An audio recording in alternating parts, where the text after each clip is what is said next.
going to discuss, but I'm going to go to your first question, which basically said, last time we met, you stated you would make more contact, but no robocalls came. It feels like we're in the dark as an afterthought. If you're unable to make weekly calls, can the directors? You know, I don't apologize for any of that. I did say I would make an attempt, and I welcome this format. Since our last meeting, there's been no new directions from the state education, none, which I'm going to talk about shortly. And the robocalls that I made during the spring, and you all heard them, they basically were thanking you for your support, my appreciation for that. These are different conversations we're having now. You're asking a number of very important questions. Some of the questions we have answers to, some we don't. I prefer this format, quite frankly. It's very difficult to go through in as an extensive means that this type of conversation affords us. I can be more detailed in my response. To get into a lengthy, detailed conversation through a robocall, it's not the right format for me to exchange information, quite frankly. So I've told Ernie repeatedly, first off, Ernie calls me regularly, and there isn't a day goes by where I don't return his call, even if it's 8 or 9 o'clock at night. So I'm always available to answer questions, address issues. And secondly, I've told him I'm more than happy to be invited to these meetings. I think it's a great opportunity for me to share information, and it's a great opportunity for you to ask questions. So going forward, unless there's something significant that breaks, I prefer to have these kind of conversations. You know, leaving information on someone's phone, their family phone, it just, robocalls have their time and place, and they certainly had their time and place last spring, encouraging staff, thanking staff. But I think this is a better format to communicate with staff and to answer questions and exchange information. So thank you for that question.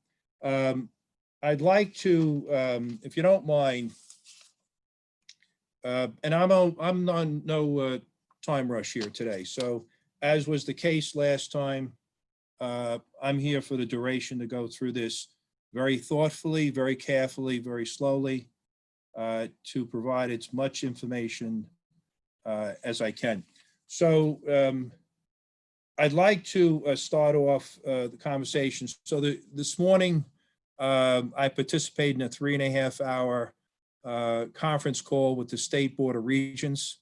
I think everyone knows the New York State Education Department. It's overseen by the Board of Regents, not the governor. So other departments in the state, Economic Development, Department of Health, et cetera, Division of Budget, they're overseen by the governor. But with respect to education, it's a Board of Regents. And the Board of Regents are elected and appointed. And they determine policy and practice for New York State public schools. So the Board of Regents, which is very, very rare, requested that a number of educational stakeholders from around the state participate in what I'm going to term a listening tour. So the Board of Regents scheduled 4 regional listening tours for 4 areas of the state. This morning's listening tour, it lasted 3.5 hours. It was scheduled for the downstate area of New York City and Long Island. And I was one of many people who were selected to participate.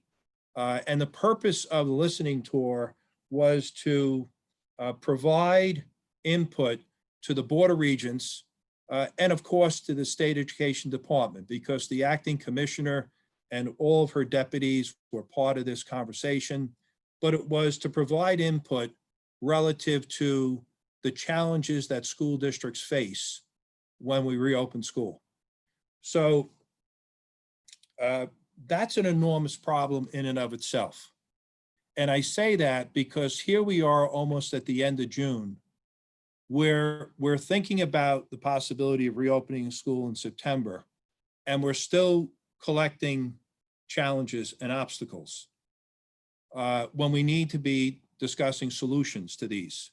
So that's enormously serious. I got to lay it out and be perfectly frank with everyone. Everyone up in the state education department, everyone that I deal with at this level of leadership, we're all working 12 and 14-hour days trying to come up with solutions. And some of the problems, some days appear insurmountable. So it's problematic, I have to tell you, that we don't have guidance from the New York State Education Department. It's now June 23rd, whatever the date is, and the guidance is not expected to be released until sometime until mid-July. So part of the purpose of today's listening session was for school district stakeholders to delineate all the issues and challenges and questions that we have that we need to have addressed. And that information is not coming to school districts until mid-July at the earliest. That's a problem. That's a problem. And it's not because people aren't doing their jobs, it's that every day there are new layers to these issues. And coming up with solutions, they're not easy. So I'm going to start off that information because it's a reality check of the seriousness of the situation. And I appreciate the Board of Regents, which has never done this before, to participate in these listening sessions. So they hear firsthand from Board of Ed members, parents, people like myself. They hear directly from us. It's not filtered what our concerns are.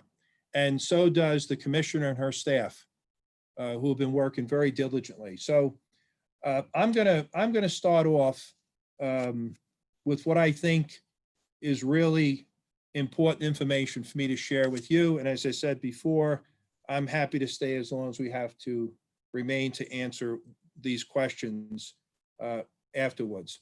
So if I was a parent and I was sending my child to a Western Suffolk BOCES program, and I've said this before, and I'll continue to say it, I'd have one important question.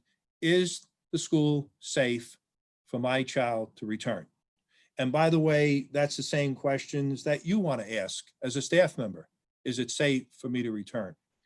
And I've said before, we can never guarantee that people are not going to become sick. We can't do it. But what we can do is we can implement all the recommendations to the best of our ability to create an environment where we maximize safety for students and for staff. And that's what we're trying to do.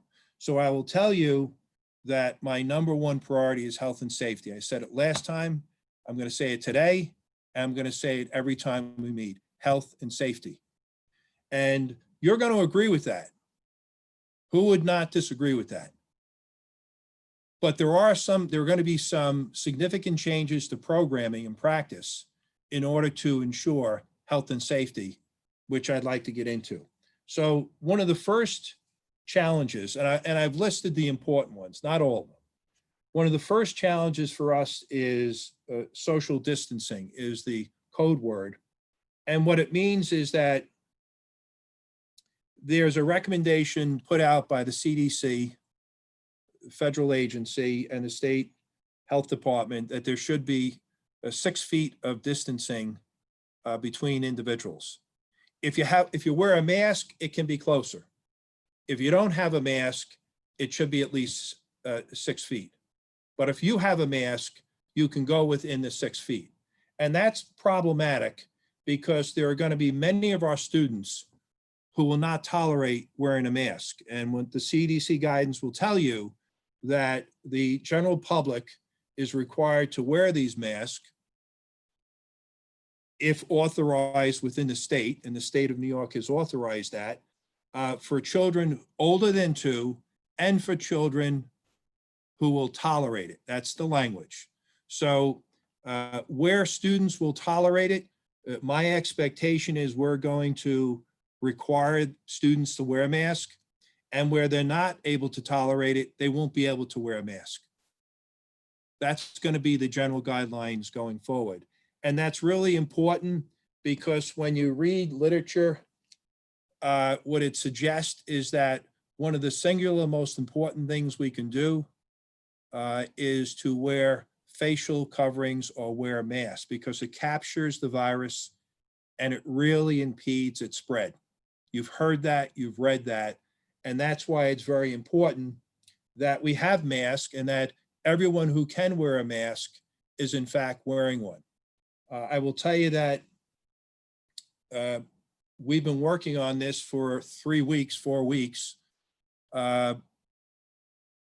I don't know of any other district that's gone out, quite frankly, to do what we've done. Most districts go out and they buy facial coverings. Go on the internet, there's 100 different manufacturers selling them. There is no certification issued by the state, the local health department, or the CDC that will certify and attest to the fact that this facial covering purports what we want it to do, which is to prevent the spread of the particles and the vapor coming from your mouth. So we've had discussions with the local Department of Health. Help us. If we want to purchase a mask, we want to purchase a mask that's effective.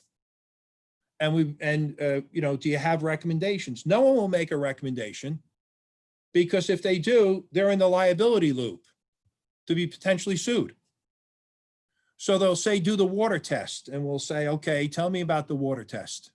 So the water test is you put water in a mask and you keep it there for like 2 or 3 or 4 seconds. And if it doesn't leak, the assumption is the mask will capture the particles, the vapor, the breath coming from someone's mouth. And there's also the light test. You put the mask up to a light, and is there light infiltration? So we had a committee, a small committee initially, that screened over 50 facial coverings. Cloth, not paper, cloth. And we reduced it to, I believe it was 9 finalists. We wanted it to every one of those masks that were a finalist, we wanted it to pass the water test and light test. And it did for all 9, except when we brought in a larger committee of 20 people, which included the nurses, our school doctor, and other representatives. We found out that one of the masks that had passed the water test didn't pass it when we redid the test again. So there's also the quality control issue. You can have a box of 25 masks and 25 could pass, get another box and it may not pass. So we brought in this committee and we took a poll, and we identified 2 masks that passed the water test, passed the light infiltration test, and were the most comfortable. And we went through that process. It has to be a month. And now we're going to go out and buy these masks for staff to use. So I share that story with you because it underscores the commitment of this agency to do our very best to protect the health and safety of the students and staff. With respect to the social distancing, it has just enormous impact on many aspects of our school. The first and obvious one is we have many classrooms that don't allow to have social distancing of 8 students in the classroom. Physically, there's not enough room to do that. And the good news, bad news is that and I've said this repeatedly in different kind of contexts, that the enrollment on Long Island has been going down for 12, 14 years. So our enrollment in special ed will proportionately be decreasing, and it's not. It's been maintaining itself. That's where our buildings are full. So the elementary school is full. That's the good news. The bad news is the elementary school is full. So if the elementary school was under-enrolled, we'd have more space to spread out classes. So we're actually in the process of looking at additional space for programs where we can't fit the students into the building in the available space to meet that requirement of distance learning. And as you can imagine, that's an enormous challenge. And we also are recognizing typically many of the referrals that come into our programs come in over the summer, and we haven't even met that peak period. So it's a great problem to have where districts have so much confidence in our schools that our programs are full. It's a great problem. Everyone's got employment opportunities here. And I've said it before, it goes to the commitment of who we are as professionals. But we do have a problem because what is paramount is health and safety. So we need to look at making sure every classroom has the ability to meet the 6-foot spacing distance. It means that this morning in the conference call, virtually all districts, they're no longer going to have gyms, phys ed, no longer going to have art, no longer going to have music, because they have the same challenges we do. They have to spread out their classes so that they can avoid having A-B schedules where kids come to school every other day, or do an AM-PM schedule. Everyone's got their own opinion about what this would look like. There are some parents who say in school districts, we're ready to send our kids back to school because we have to work. We want it full time. There are other parents who are not prepared to send their child back to school. And then you have everything in between.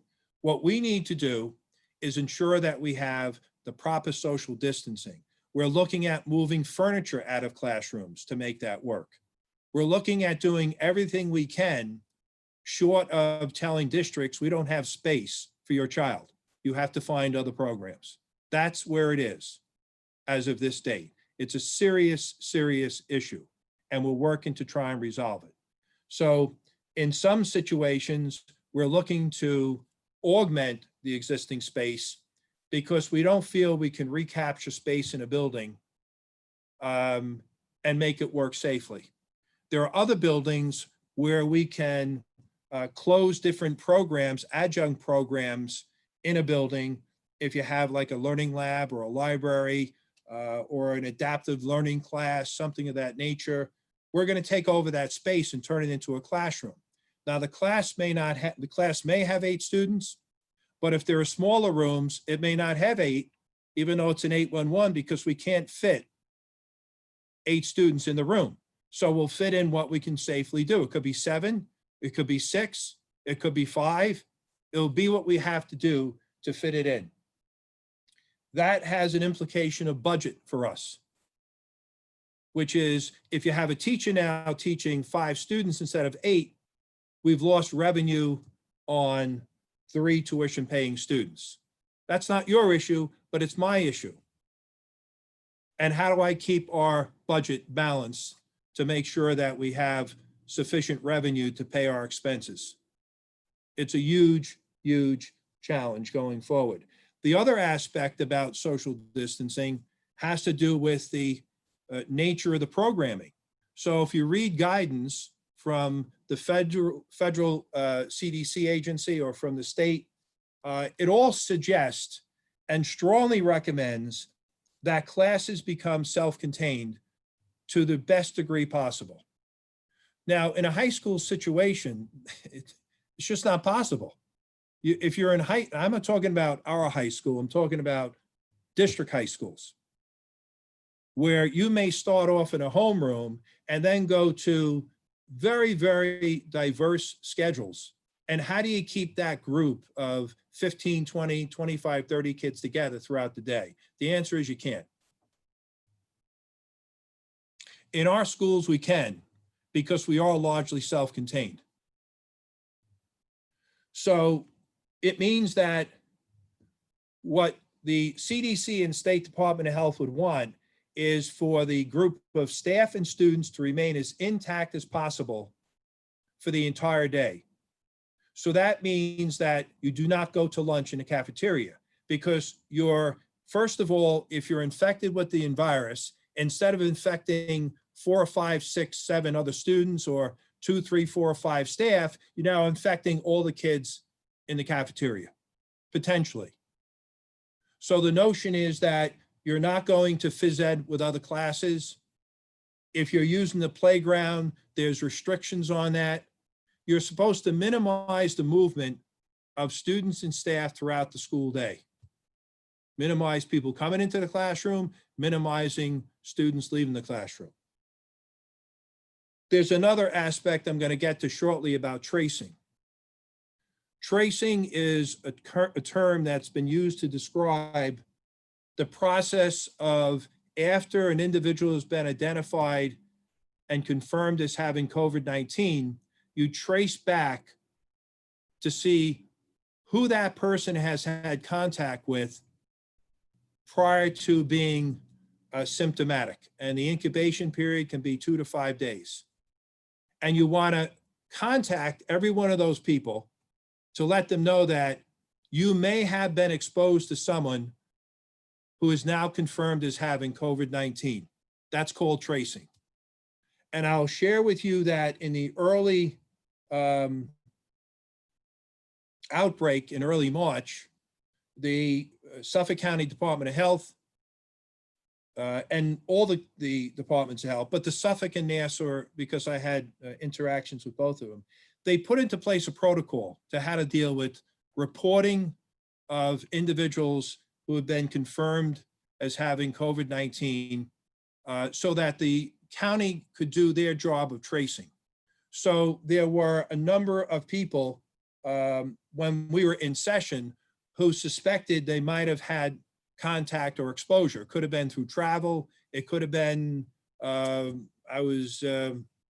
had contact with someone in, I don't know, at a wedding, a gathering who turned out to have COVID-19, and I had exposure. So there was a portal that the Suffolk County Department of Health established, and they had a protocol, they had a form. And we filled that form out on about 15 different people who reported to us potentially having the exposure. It turned out that none of them had it, but we reported and followed the protocol. And then that information went to a public health nurse in the Department of Health for Suffolk County, and then they looked at it. They provided the tracing. They would call up the person who was suspected to have exposure. They would make multiple calls to people, and the purpose was to try and notify people that you might have had exposure and just be aware of that. And some of the protocol which changed, it suggested that if you have had exposure, you should go home and quarantine yourself, right? Self-quarantine for 14 days. But that type of guidance varied. But after about 2 weeks of this portal, it no longer was in place because there were so many individuals being identified, the departments of health couldn't keep up with the tracing. And then we closed school. So as part of the advisory coming out from the state in the last couple of days has been schools need to participate and cooperate in the tracing of individuals, students and staff who might have had exposure. So how does that impact the movement of people in a building? Well, if there's a student or a staff member in a class that's been confirmed as having COVID-19, we want to take a look at all the students and all the staff. As a matter of fact, one of the new requirements that just came out in this advisory is that schools are supposed to keep a continuous log for the students and staff in a class as to every person they've had exposure to on a daily basis. And that log is supposed to inform the tracing process. So if that class has only had exposure with one another and no one else, then you're good to go. In terms of, now I know I have to trace the students in the class, their parents, and I have to trace the staff. We have to contact them, ask them questions about who they've had contact with, make them aware of the fact that they were exposed to someone who had a confirmed case of COVID-19, what to look forward, what are the 6 symptoms, so on and so forth. That's one scenario. Another scenario is that class went out to the playground with 3 other classes. All of a sudden, you're now tracing, it's expanded from 1 class to 3 other classes, to all the students in that class and to all the staff in that class. or if you had staff coming in to do push-in for related services, or you had students accompanied by staff leaving the classroom for related services. So that's the concept behind trying to limit the movement in a school throughout the entire day to avoid, or not to avoid, but to limit the contact that students and staff have with other students and staff. So in the event someone is identified as having COVID-19, we can do the tracing. And the tracing, in a nutshell, is in the interest of the health and safety of everyone, because it advises everyone who needs to know that you may have been exposed to the virus and informs you about what you should be doing to keep yourself safe and healthy. So in terms of social distancing, it has implications about space, about school. It has implications about programs that we can't offer in school because we need to recapture that space to provide social distancing in class so that we have 6 feet between every student going forward. And it implicates the ability of classes and staff to move in a building. And I'm just on the first challenge. I'm still on social distancing. And there are so many layers to every piece of conversation I just mentioned to you. So when I say we have challenges to address, this is a perfect illustration of what we're dealing with. And everything I've shared with you is being faced by every other school in New York State and throughout the country, but I'm just going to speak for New York State. Always keep in mind, decisions I will make will be in the interest of health and safety. That's what you want, but I'm going to need the cooperation, 100% of the cooperation of staff to make that work. So that's social distance. Let me just move on, please, to PPEs. That's personal protection equipment. And personal protection equipment starts with the face mask. It starts with the facial covering. We implemented a practice here. No one comes into our schools without wearing a mask. If they don't have a mask, we have a mask at every desk. There are no exceptions to that. If I go to this building, I see someone not wearing a mask, I go up to them and I politely remind them of the need to wear a mask. If I see him a second time, it's not a polite conversation because this is health and safety. It's not casual. This is important stuff. And if you're going to be in the building, you need to wear your mask. That's the message that's out there. Certainly for us as responsible adults, because as you've read, the mask is really to protect the people I'm interacting with, not me. So it's really about protecting other people. And we need 100% cooperation, 100% cooperation from staff. So, you know, PPEs, it's another challenge by itself. You know, going out, getting sufficient quantities, trying to predict what we need, what the quantities are. We've been doing this for over a month and we're continuing to do it. It has to do with you know, every week we get new information. So new information that we've gotten is suggestive that if we have staff members that are changing students, there's a potential for the exchange of bodily fluids, right? We get that. So now we're going to buy gowns that you see in hospitals. The cost, the implication, having them available, how many, it goes with the gloves, it goes with the mask, paper coverings for blood pressure sleeves in the office. I mean, it used to be 2 or 3 things. Now it's 10 or 12 things. But here's the good news. Every one of these things is another layer to protect students and staff. It's a no-brainer. We don't even discuss it. We just have to do it. We have to find out what's the best product to get, what's the best price to get it, and we got to order it now because it may not be available in August. And we're doing all that work behind the scenes. We're face shield. Someone said, what about the crisis response teams that responds to kids who are having a crisis? We have kids that spit, that bite, whatever. We're ordering them. We're going to order them. You don't have to convince me. Order them. And that's what we're doing. We just want to make sure we're ordering the best face shields. So all these and this would not have been a conversation 2 or 3 weeks ago. These things emerge every week, and we're trying to respond to each one of them. And the growing mountain of challenges grows every day. And you just try and stay ahead of that as best as you're able to do. Screenings of staff. So in the document that came out recently from the New York State Department of Health, it requires mandatory health screening assessments for staff, mandatory. And it strongly recommends screenings for students, but it doesn't require it. So right now, and this is really subject to change, but right now, screenings have taken on 2 different forms.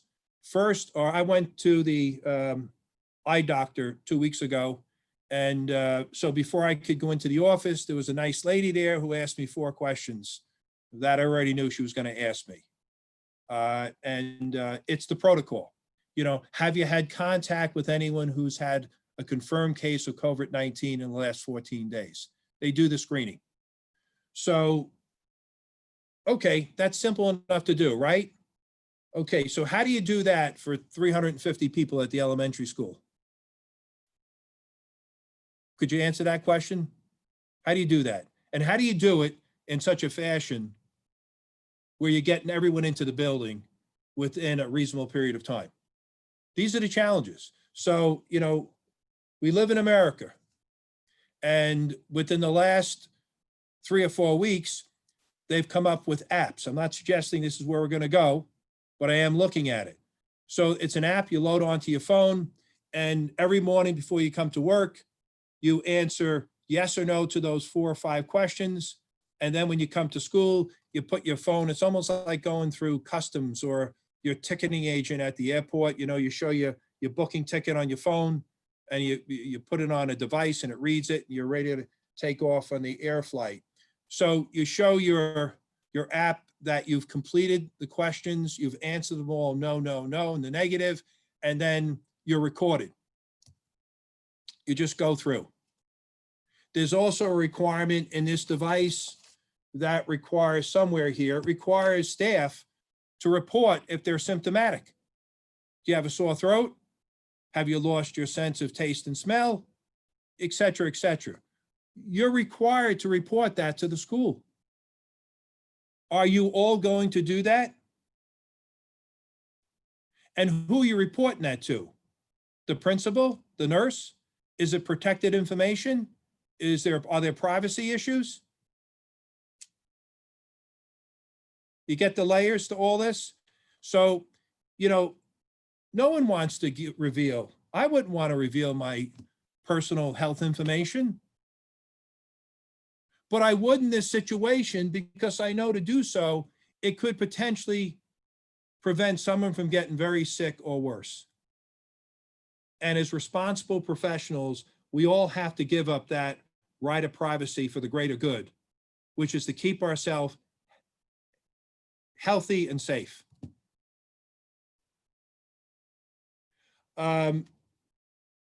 Temperature scannings.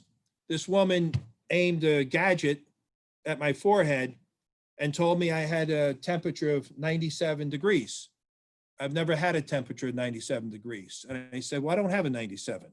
Yeah, I'm 98, whatever. She said, well, it's okay. As long as you don't have a temperature, you're fine. So I did some research and I found out that, you know what? There are a lot of people who go into these screenings. They have temperatures of 92, 94, 96. And when I asked, why is that? We don't have temperatures of 94. The answer is because I was in my car. I had air conditioning on. It's hitting my forehead. That's why I probably registered a 97. Or the opposite's true, I've read about, which is if it's really hot out and you decide to walk for 10 minutes and you're walking in the sun and it hits it scans the temperature on your forehead. You could have an elevated reading. And I've been told sometimes people got to like walk around for 10 minutes until their temperature regulates, and then they get the scanning done. So, and then they have scanners that, you know, I'm sure you've read about it or seen it on TV. It's like an iPad. You go up to it. If you don't have your mask on, it says you don't have your mask on. It takes your temperature. It scans your forehead, and I forget what it says. I've actually been to some demonstrations. Take a look at the equipment, but it lights up green, you're ready to go. Or if it lights up red, you're not ready to go. So, you know, what if you're with your group of friends walking in from the cars, right? Don't we all walk in 6 or 8 together into the buildings? You absolutely do. And one of you has the red blinking light, and you have 7 colleagues that are waiting behind you. And all of a sudden, gee, Mike, what's happening? You lit up red. Everything okay? Well, I don't know. My temperature read 99, maybe because I walked here. I don't know. But do people have a concern about that? And some of this equipment works on facial identification. So some of the equipment, they have cameras, it can actually identify if you have a group of 100 kids walking through the doors, just scan that distance and it'll tell you who has a temperature. Very expensive pieces of thermal equipment. But in order for that to work, you know what they need? Facial recognition. We got to put your face into the system so that when the camera hits Mike Flynn's face, they know it's Mike Flynn. So someone can stop Mike Flynn from saying, listen, can you come over here for a second? We just want to send you to the nurse and have your temperature retaken, or whatever the protocol we come up with. I'm going through this because you can see that some people could interpret this as an invasion of my privacy, you know, personal health information. Other people may say, look, you're trying to see if I have a temperature to keep me from infecting other people. I get it. I'm willing to give that up. But this is not going to work unless we have the cooperation of staff, all staff. I've told you repeatedly, it's all transparency. That's what you're going to get from me. I'm laying this all out.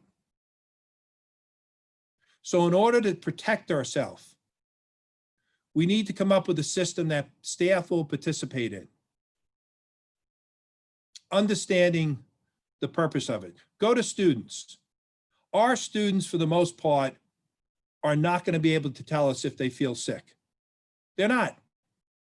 Some may, many won't, because they have significant developmental disabilities.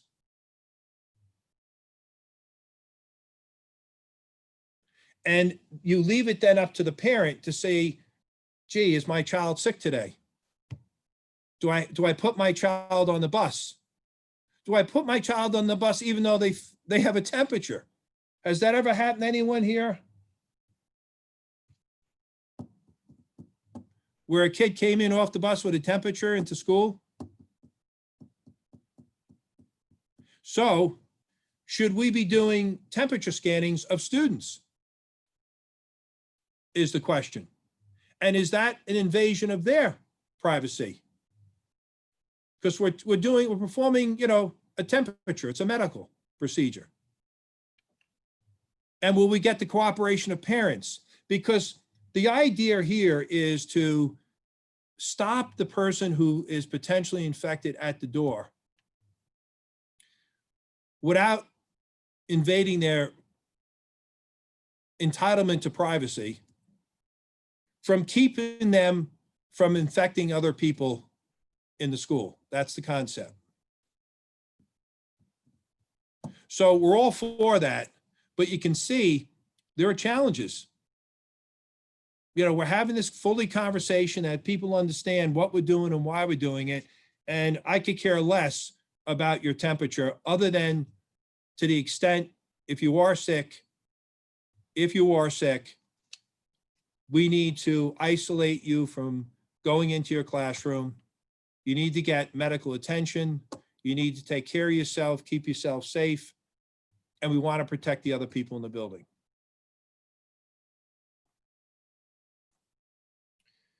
So that's screening. Again, a lot of work to be done. And by the way, you know, what I'm looking at today in terms of these devices it will not be the same devices in 2 weeks. I was told they're looking at devices that take the temperature from the eye duct because it's a more stable temperature. And they expect to have that equipment out at some point in the future. So, you know, it's like, you know, software on a computer. It's very quickly outdated. But know that, you know, your COO is out doing this. There are certain things I delegate and other things I want to see for myself. And I'm going for the demonstrations myself because I need to, if I say it's health and safety, I need to demonstrate that I'm into this. So I said tracing before, I don't need to go into that. You got the concept. It's a new requirement for schools. I can tell you that having some involvement with this back in March, it's never as simple as notifying people they may be exposed. It's never that simple. Haven't had the conversation before. If you get this call from someone, I guarantee you're going to have a dozen questions before that person gets off the phone. You're going to ask, what do you mean I was exposed? What does that mean? Who exposed me? How do I know if I'm sick or not? Who should I be calling? And I went through these calls. And I was just trying to help out because they didn't even have any staff to notify people who might have been exposed. And people have all these questions. So this is not a simple process when you start calling parents of students who might have been exposed to someone who has a confirmed case of COVID-19. They are not simple conversations. They're really conversations that you want to have someone who's able to deal with those questions. But that's been, and I'd be guessing if I say, why is that part of the new school's responsibility? Pure guesswork, because the counties don't have the manpower to do this tracing. If you look in the news, New York City's hiring thousands of tracers, thousands. But we have to do this in order to keep ourselves, our families safe. We have to buy in. And it can't be 99%. It has to be 100% of people have to buy in. It's the greater good. Everyone's all for this until they agree to have their temperature taken and participate in the process. Professional development, you know, there's just a tremendous amount of fear and anxiety that's out there. People are just very scared, quite frankly, scared to go to work, scared to go to school, scared to send their children to school.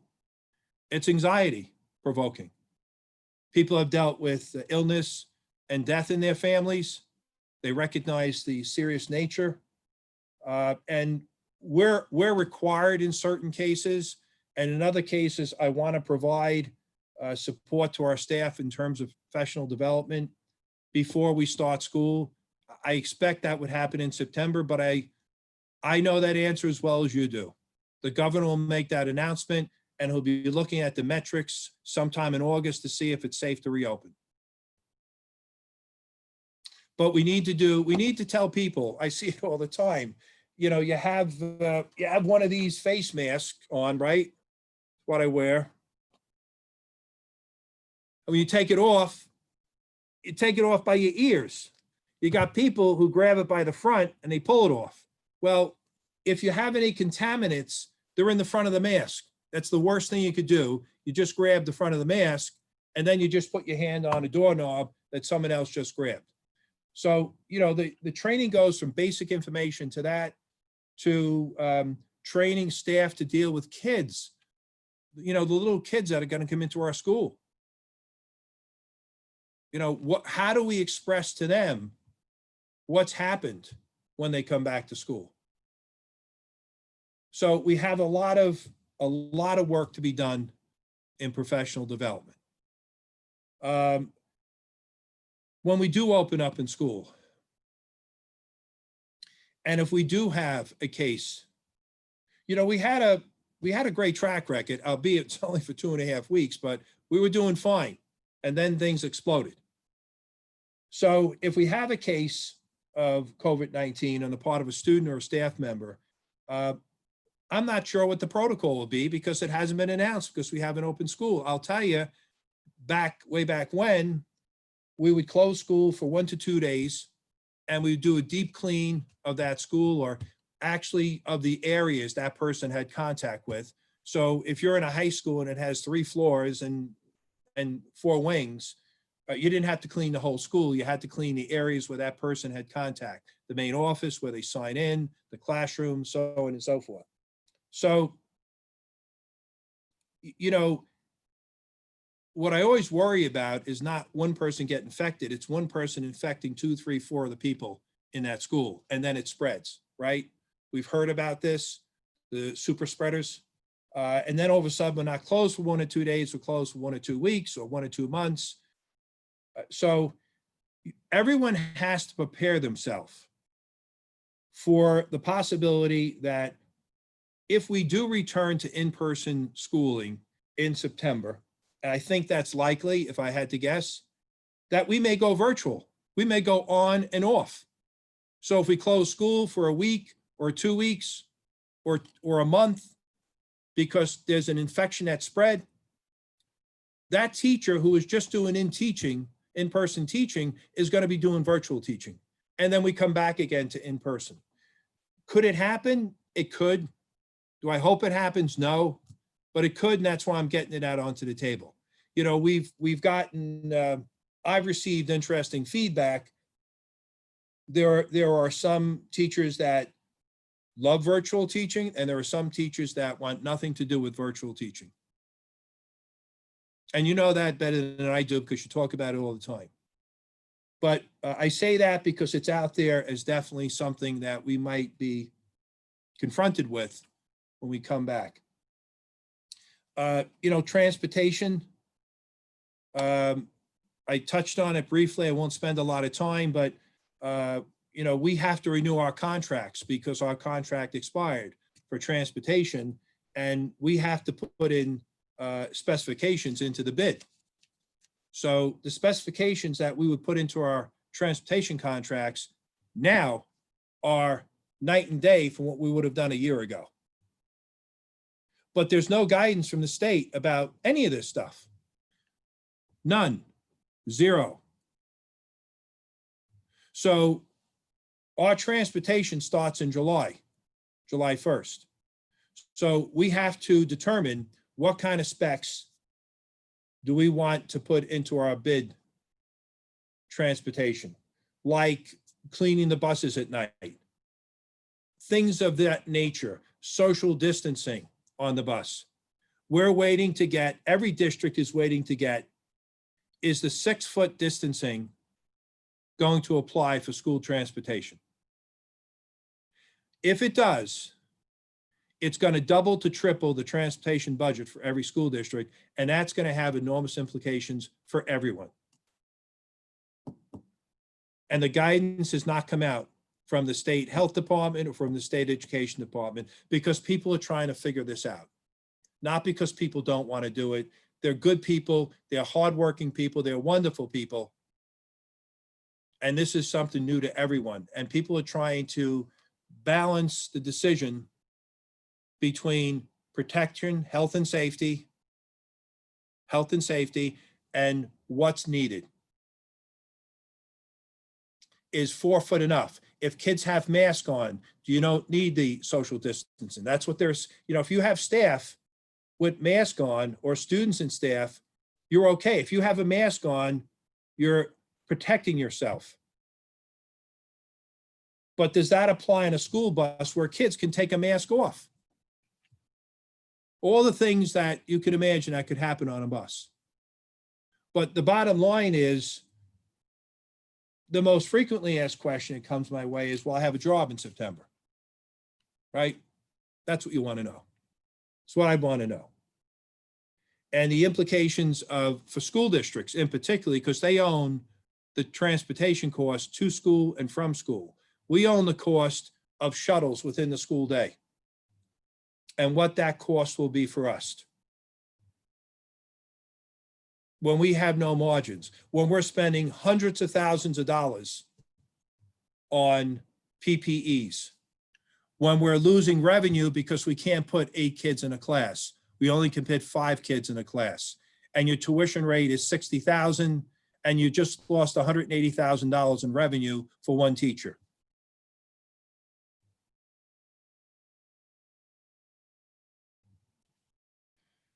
So transportation, it's added to the pile.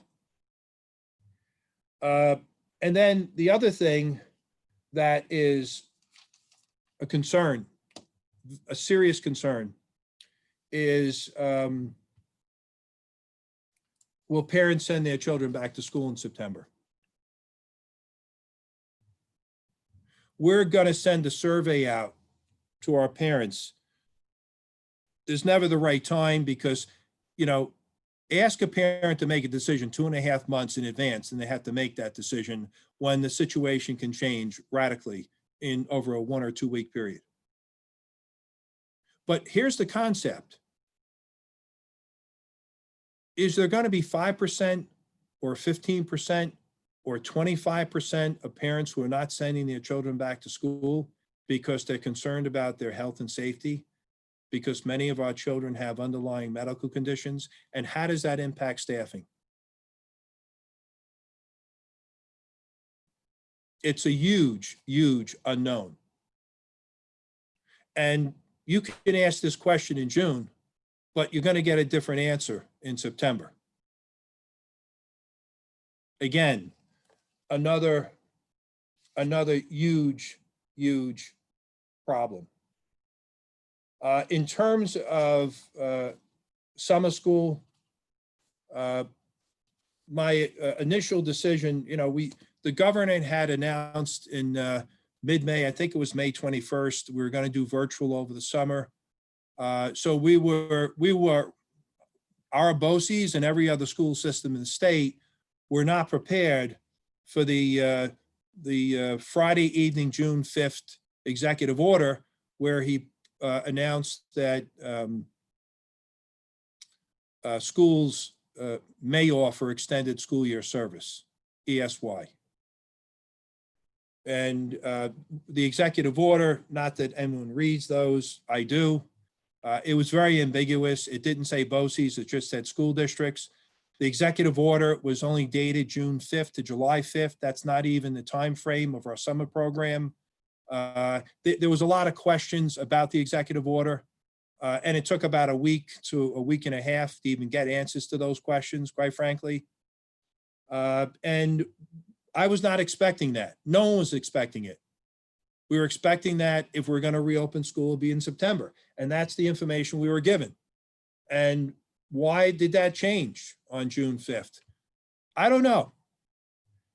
But if I had to guess, I'll tell you that 3 or 4 days prior to the executive order, there was another announcement that said day camps could open up effective June 29th. And I read different accounts that when parents of children with disabilities read that, they were incensed that the state would permit kids to go to summer camp effective June 29th, but would not permit children with disabilities to attend school. That's my guess, because it happened so close in a time proximity from the announcement of the June 29th day camp authorization to that announcement that schools could offer programming.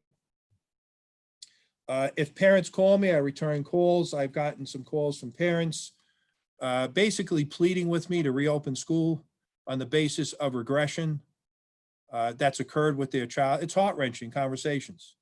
It's heart-wrenching. You have these same conversations more than I do. And I want to reopen school. But I tell them the same thing. I can't reopen school if it's not safe for your child. I want your child to come back.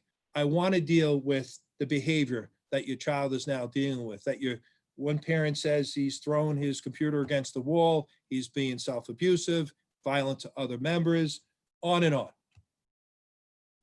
But I can't let that child come back to school until we can ensure it's safe. I've just scratched the surface in the last hour and 5 minutes with you about the things that we have to do to ensure safety. But at the time, what I announced to the school districts is that my decision when this came about 2 weeks ago was we're going to go virtual for summer school with the option to go in person if I decide I wanted to do that. And the main consideration, because different districts have made different decisions. Many districts are offering extended school year services in their districts this summer. That's their decision. My decision is I'm a little bit uncomfortable opening up an in-person school before I get guidance about what I should be doing from the state education department a couple of weeks after I open school. So I started this conversation off by saying the 3.5-hour video meeting today was to inform the state education department about all the challenges. They haven't gotten through the challenges to give guidance on how to open school up. And how can I open school up 2 weeks before that guidance is coming out in mid-July? That's my problem. That's my concern. Now try and explain that to a parent who has a severely impaired child who desperately wants that child to go back to school, or parents who need to work to put food on the table, or pay their rent, or pay their mortgage. So that's my decision. Could I reopen school in person? Every week I wait longer and longer, it's less unlikely that could ever happen as a practical sense. If I was going to do it, I never was going to reopen school on a full-time basis. I was going to pick a hybrid for in-person. They might come back 2 days and 3 days would be virtual. But right now, the answer to the question about summer school, it's virtual with the option to go in person. With it being unlikely we'll do in person because of the timing and because of all these issues that keep coming our way, and our ability to provide the PPEs, to provide the questionnaire screening, to provide the temperature, to make sure it's safe for everyone, to provide the social distancing in school. All these things, not singularly, but together, collectively, is what we're trying to do to protect our students and our staff. And I need, or not need to remind the audience that we don't have the same population that school districts have. We have a very impaired population, and the rules that you might apply to students who are attending district-based special ed programs don't apply to our students. So it's a different a set of criteria. So that's summer school. I know you'd be asking about it. I'll go through your questions. Maybe there's other information. And as far as opening in September, I'm sure it's in your question somewhere. The answer is, we don't know. The answer is, I expect we're going to open in September because all the metrics have been going in a very positive direction, which is wonderful.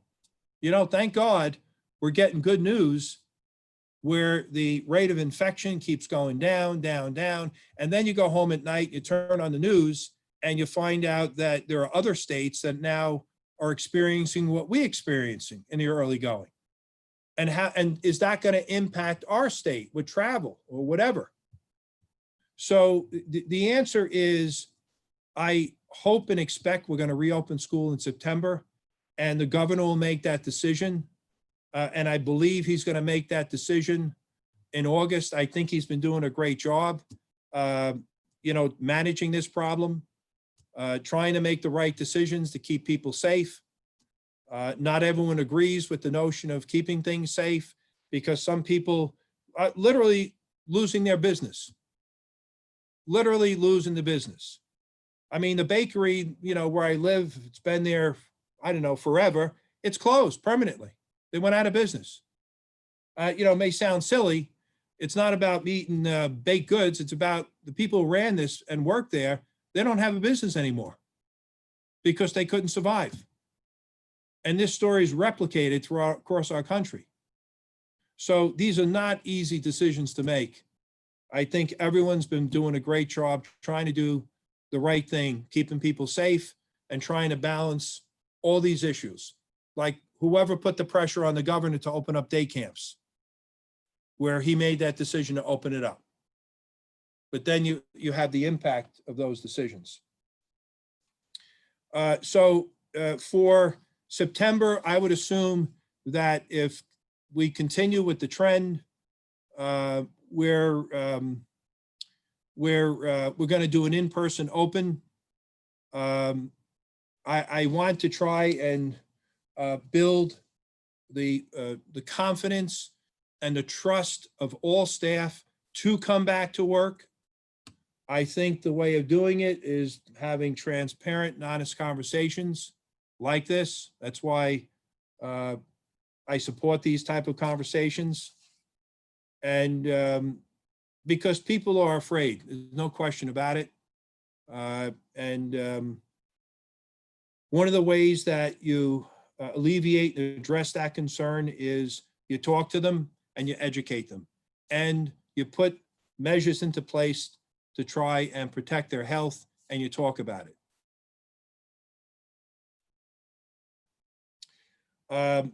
It's really the unknown for September, what it's going to look like. Everyone is going to have to be enormously flexible. The school day, the school class, it's not going to look the same. Programs that you look to support it will not be there. Quite frankly, we're fighting for our survival as an institution. And the good news is that school districts, parents, communities, they have such confidence in us. Our enrollment, at least in special ed, is gone up. It's pretty incredible. CTE is a different story. We have not seen the enrollment in CTE for September that I had hoped for. It's still June. There's still 2.5 months. In terms of staffing, we haven't notified any staff member in special ed that we expect to furlough or access anyone in September. It's all subject to change, but based upon all the data and information we have in our possession today, we expect to offer employment to all of our staff. And if something changes, we'll let you know. With CTE, the enrollment or the projection enrollment is lower than we anticipated. We have one staff member that we met with several weeks ago to advise them that we believe that that person may be accessed in August. We didn't say they will be accessed because there's 2.5 months to go in terms of increasing the enrollment in this particular program. Without getting into the details for that one person, there may be some other opportunities. And then we've met with 2 or 3 other people and just said, we're just monitoring the enrollment in those other programs. I'm optimistic those people will figure something out for them, unless the bottom drops out for enrollment. But I value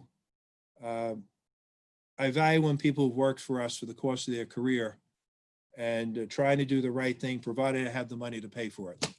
And, you know, our transportation costs haven't tripled, and we're losing the revenue from social distancing, et cetera, et cetera, et cetera. We have to pay our bills. We do not have an unrestricted reserve. I've said that repeatedly. School districts have a 4% unrestricted reserve. And they're able to borrow from it for situations just like this. So if you have a $150 million budget, you have 4% of that, 6 million, you have $6 million in unrestricted reserve. We have no such reserve.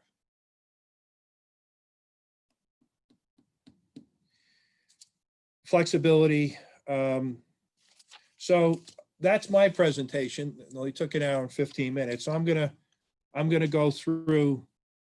All right, I answered question number 1. about communication. I reserve the right to do a robocall if I think it's helpful and necessary.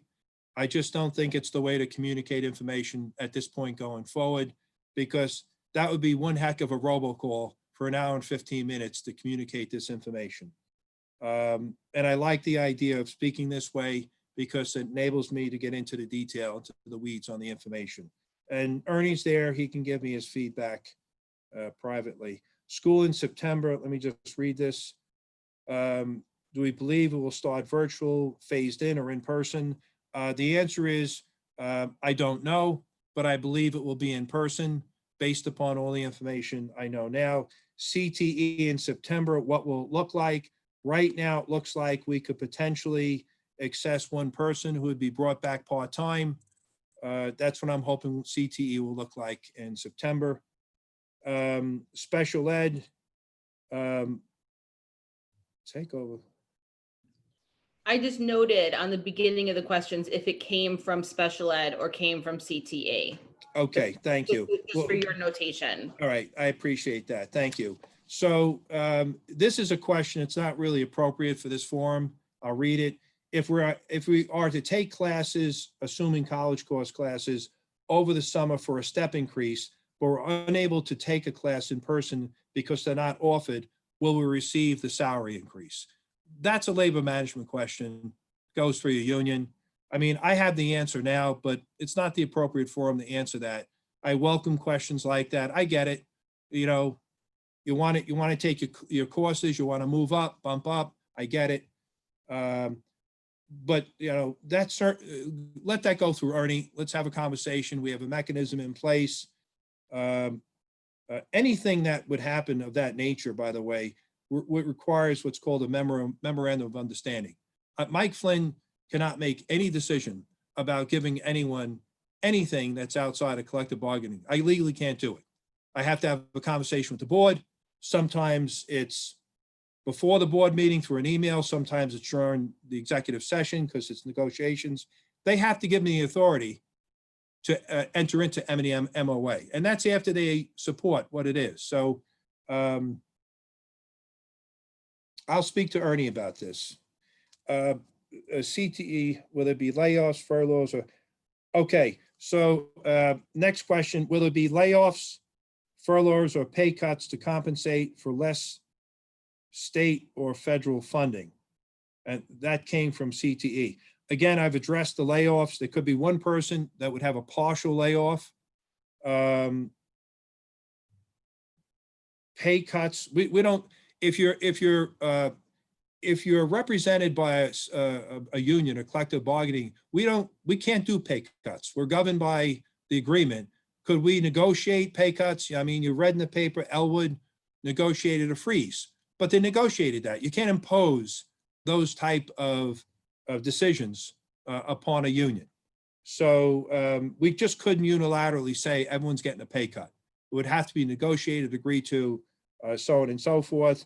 Less state aid or federal funding, it is a serious concern.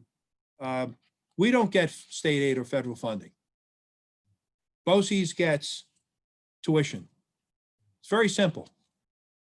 We get tuition from school districts. School districts get federal funding through titles, Title I through Title IX. They get state aid. They get revenue from the local tax levy. They get bonding money. School districts get grants. They get sources that are varied for funding. BOCES get sources from, or funding, excuse me, from one source, from school districts that pay our tuition. So I believe I've mentioned this. I don't like to repeat information in the interest of time, but the governor had originally proposed in January a $750 million increase in state aid for school districts. That's important because it gives them money to send kids to BOCES programs. And typically, if you look at the history, there's always a negotiation between what the governor proposes as his budget in January and what the legislature negotiates to increase. And last budget year, he almost did the same thing, proposed $750 million increase. And the legislature negotiated up to about $1 billion increase last year. This year, it's been frozen. So if a district has labor obligations to pay a salary increase of 1% or 2%, whatever it is, they're not doing it on increased state aid because there are no increases in state aid. They've been frozen. Secondly, districts are incurring all type of additional costs that have gone into, which contributes to the financial crisis that districts are going to experience.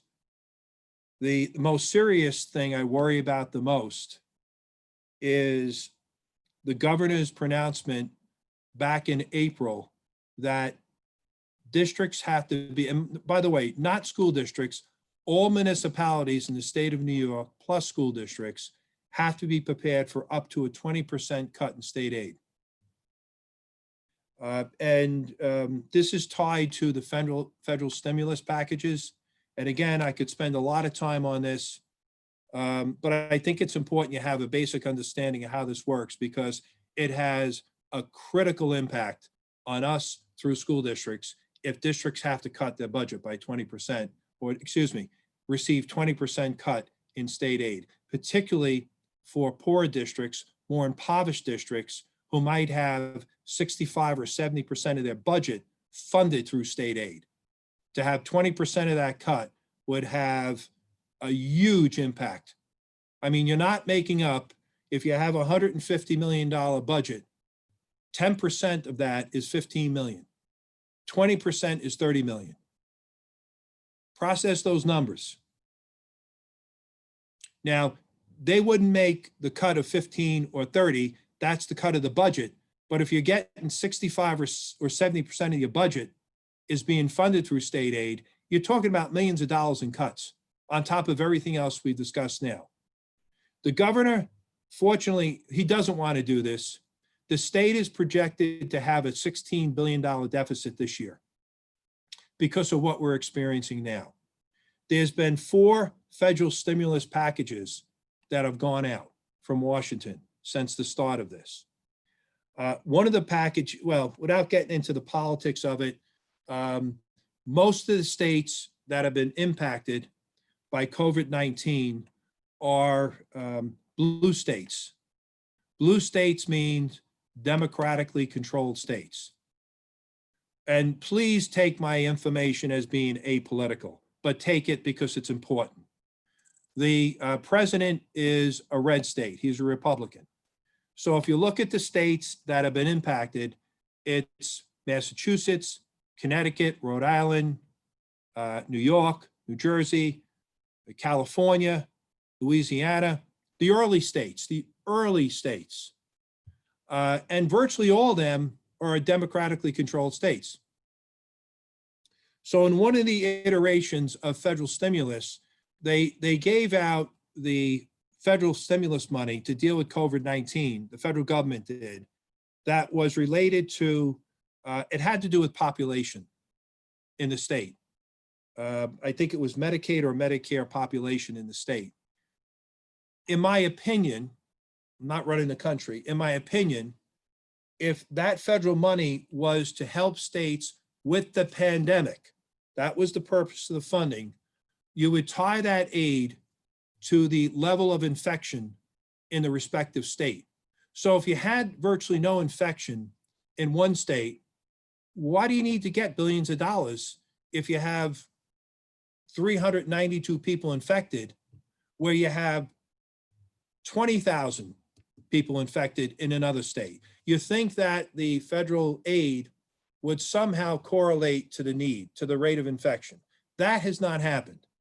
So there's been a plea, and I have every Friday morning for several hours, I have a Zoom meeting with the superintendents. We've been doing that for many months, maybe 3 months. And I've invited Congressman Swazi twice onto the meeting. He's a congressman from Long Island, and he's been, if you read the paper, he's been the leader of the Long Island delegation trying to fight to have new federal money come to the states that have been affected the most, including New York. And by the way, Congressman Swazi lost his father-in-law due to COVID-19. So he happens to be my congressman. I happen to know him. He's been personally impacted by COVID-19. He's extremely passionate about representing Long Island and New York State to try and get extra federalist money. He's been doing wonderful work going across the country, trying to get bipartisan support for the federal government to provide federal aid. That's what New York needs, federal aid, to avoid having to have the governor cut the aid to municipalities in New York State. Another interesting factor is the state budget in New York starts April 1st. That's the way it's always been. So the state budget goes from April 1st to March 30th. That's the fiscal year. Very unusual. In 43 of the 50 states, the fiscal year for the state starts July 1st through June 30th. Mimics what a typical school year budget time frame is. The reason I mention that's important is because you only had a handful of states like New York who started their fiscal budget in April 1st that were impacted by COVID-19 in the early on. The rest of the states are now going to be impacted July 1st. And if you've followed lately, you now have different political designations of states that are now being impacted by COVID-19, like i.e. Florida. Okay, Florida is a red state, it's a Republican state, and now they're beginning to seriously spike. What does that have to do with this conversation? Because what we need is bipartisan support. We can't make these decisions based upon whether you're conservative or liberal or Democrat or Republican. We live in the greatest country in the world. We have to do it based on need. And I believe that given the fact that you're now going to have 50 out of 50 states having significant budgetary needs come July 1st, and some of them are now becoming Republican-controlled states, I do believe, and I hope and pray that we're going to get federal stimulus money coming out of Washington for New York State.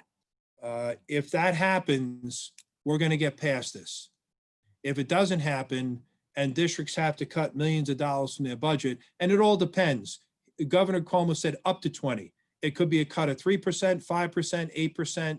But if you got to cut 20% of your state aid, you're talking millions of dollars, and it will have an enormous impact on school districts and then filter down to the BOCES. Everyone feels, people I've talked to who would have information about this, like Congressman Swazi, feel that something's going to come out of Washington in terms of extra aid for states. It should happen. We expect it to happen. And if it doesn't, we're all going to be in trouble. Okay. This is a question about special ed summer school. I already answered the question. We'll move on. This is, I wonder why. I'll read the question. I don't believe it's part of a discussion for this forum, but I don't want you wondering what the question was. I'm wondering why part-time positions for speech therapists for ESY, extended school year, were not offered during this unprecedented time. It would be beneficial to staff who work so hard during this stressful time, and it would provide continuity of service, so on and so forth. So the answer to the question is that, and I'll answer it. We've had a practice for many, many years that has staffed summer school in the interest of the children. And what I mean by the interest of the children is that if you have part-time people, so take part-time speech, you have one speech person there Monday, Wednesday, Friday, another one there Tuesday and Thursday. You have two different people addressing the student's need. There's a lack of continuity. So our decision has always been, with one exception, and I'll explain that we fill all the needs with full-time people first, and then if there are still vacancies left, we'll fill them with part-time people. That's what we've always done for years and years and years. The exception to that has been with PT and OT, where we filled those positions right from the get-go, because I don't think we have ever been able to fill, to my memory, what the need is for PT and OT, because we can't hire them. And that's something that every district experiences on Long Island, including the two other BOCES. So in this particular case, if there's a need for part-time people, after we have filled all the positions with full-time people, we will go out and hire part-time people. So if we need 10 speech people, and we're able to fill 8 of the positions with full-time people, we fill it. If there's another 2 vacancies left and we have no full-time applicants, but we have 5 people put in for part-time, then we will hire those part-time people, because we want to provide service to those kids. But the genesis of the thinking is that the best continuity is to give the student the same person for the 5 days that they're there. So that's a question that should come through your union. I actually have had conversations with Ernie about that, and because that pertains to a situation that we've had for many years. Why we would break that paradigm now, I'm not sure. You always say that if we have to be flexible, we are flexible, but we did not have that need this year. And I happen to know the answer because I had a discussion with your union leadership about it. Next question, where does BOCES currently stand on leave of absence for summer school? If people are not comfortable working in person due to the current circumstances, they should not be penalized in their grandfathered status. Again, this is a question I dealt with Ernie. When you signed up for summer school in March, I'll grant you, who knew in March what we're dealing with now? And that's a fair assertion. Did we know that we'd be out for 4 months in a row? Did we know that that we'd be doing virtual or in person? No one knew that. No one could predict that. So, but then we had virtual instruction. We had it for 2 weeks, and then we had it for 2 months. And then the paradigm changed, where the governor had announced that he was, in May, that he was going to continue with virtual instruction until the following school year. So if someone came to me, if your union leader came to me, or if a staff member went to their director, and you don't like to answer what ifs, but I'll tell you what I would say. If someone came to me and said, look, it's mid-May, I know we're not going to offer, no one expected the June 5th governor executive order where he provided districts with the option to offer it. They may offer it. No one expected that. So you had to assume, certainly by May, when the governor is saying we're going to go virtual, that's what we're going to be offering, virtual, over the summer school. And if you don't want to do virtual, then go and say, I don't want to do virtual. But it's now June 24th, and summer school is set to open in another 3 weeks. And if someone has any kind of reason why they can't work, we are, and I'm proud of this, a very, very understanding agency in accommodating all type of needs. Something happened at home, some unique circumstances, we're good to go. You know me, you know my track record with that type of situation. So how could someone not know a month ago we're offering virtual school this summer? And if you don't want to teach virtual school, go in May. We have 2 months to find a replacement. Plenty of time. This question came to my attention last night. So if you have a reason to take a personal leave with this kind of short notice, go to your principal and go through the process. And we'll listen and we'll address it. That's the answer to the question. Next question.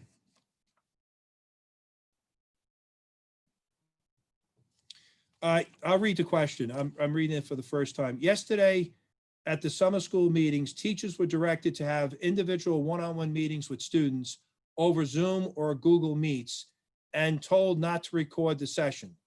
I am a male staff member and I am extremely uncomfortable with having a one-on-one Zoom meeting with an 11-year-old without a recording of it. I should have the right to protect my career from a false accusation of any type, particularly considering I guess it's a typo, I'm working with emotionally disturbed or otherwise rationally compromised students. I don't know who this is. What I'd ask you to do is go through a union process. Go to your union rep or go to your principal and have a conversation with your principal, and we'll see if we can resolve this to everyone's satisfaction.